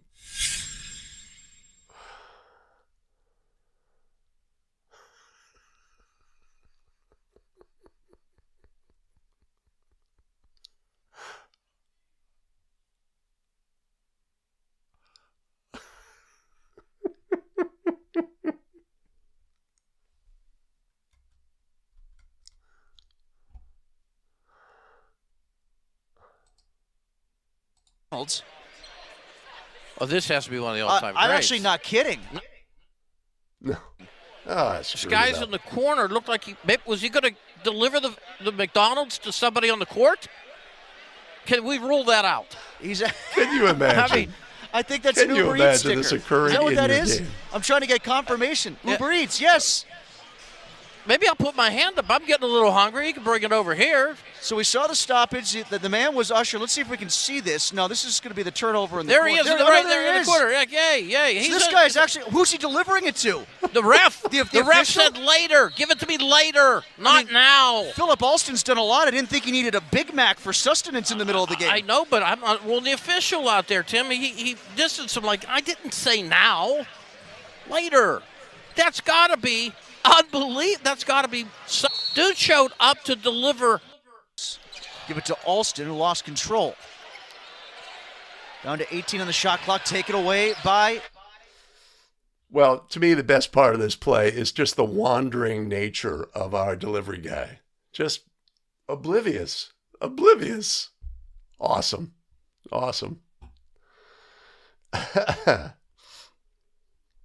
And I appreciate the announcer's reaction to the situation, right? It is a fun moment in the game. Odd, weird. How does this happen? How does this happen? Like maybe an employee of the works at the stadium, right? Because that could be going on. It could be happening in the back or something, you know, the security guards outside. Amazing. Amazing.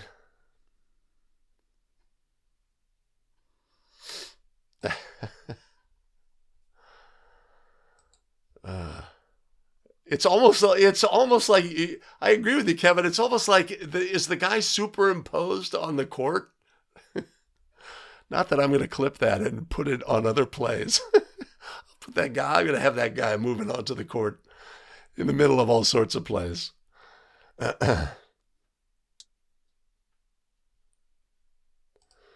Tony, do you have confirmation of that?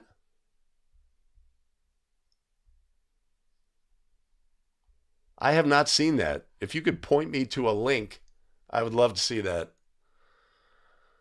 Oy, oy, oy. But that would make sense. That would make sense. Obviously, he was not delivering to the ref. Okay, awesome. All right, we've had our palate cleansed. We are properly cleansed. I am going to have to wrap it up here. We are 2 hours and 10 minutes in. Ooh. Oh, that is amazing. All right, I will look for that online, Tony.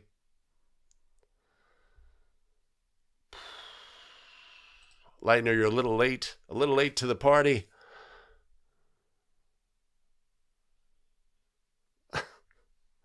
Okay, all right, amazing.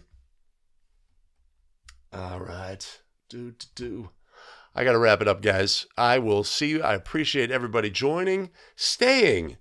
Chris, appreciate your high-quality video. Can you explain to me how the video is so consistently high quality? Let me know. Yeah, but appreciate it. Appreciate it. Loved your plays today. Yes, I'm exhausted, Ted. I am exhausted. But we had some great plays. Appreciate everyone joining.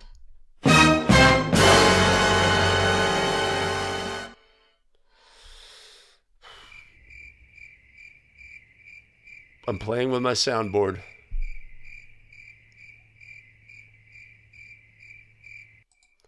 Yeah, I got boys varsity tonight. I got a couple of girls showcase games tomorrow.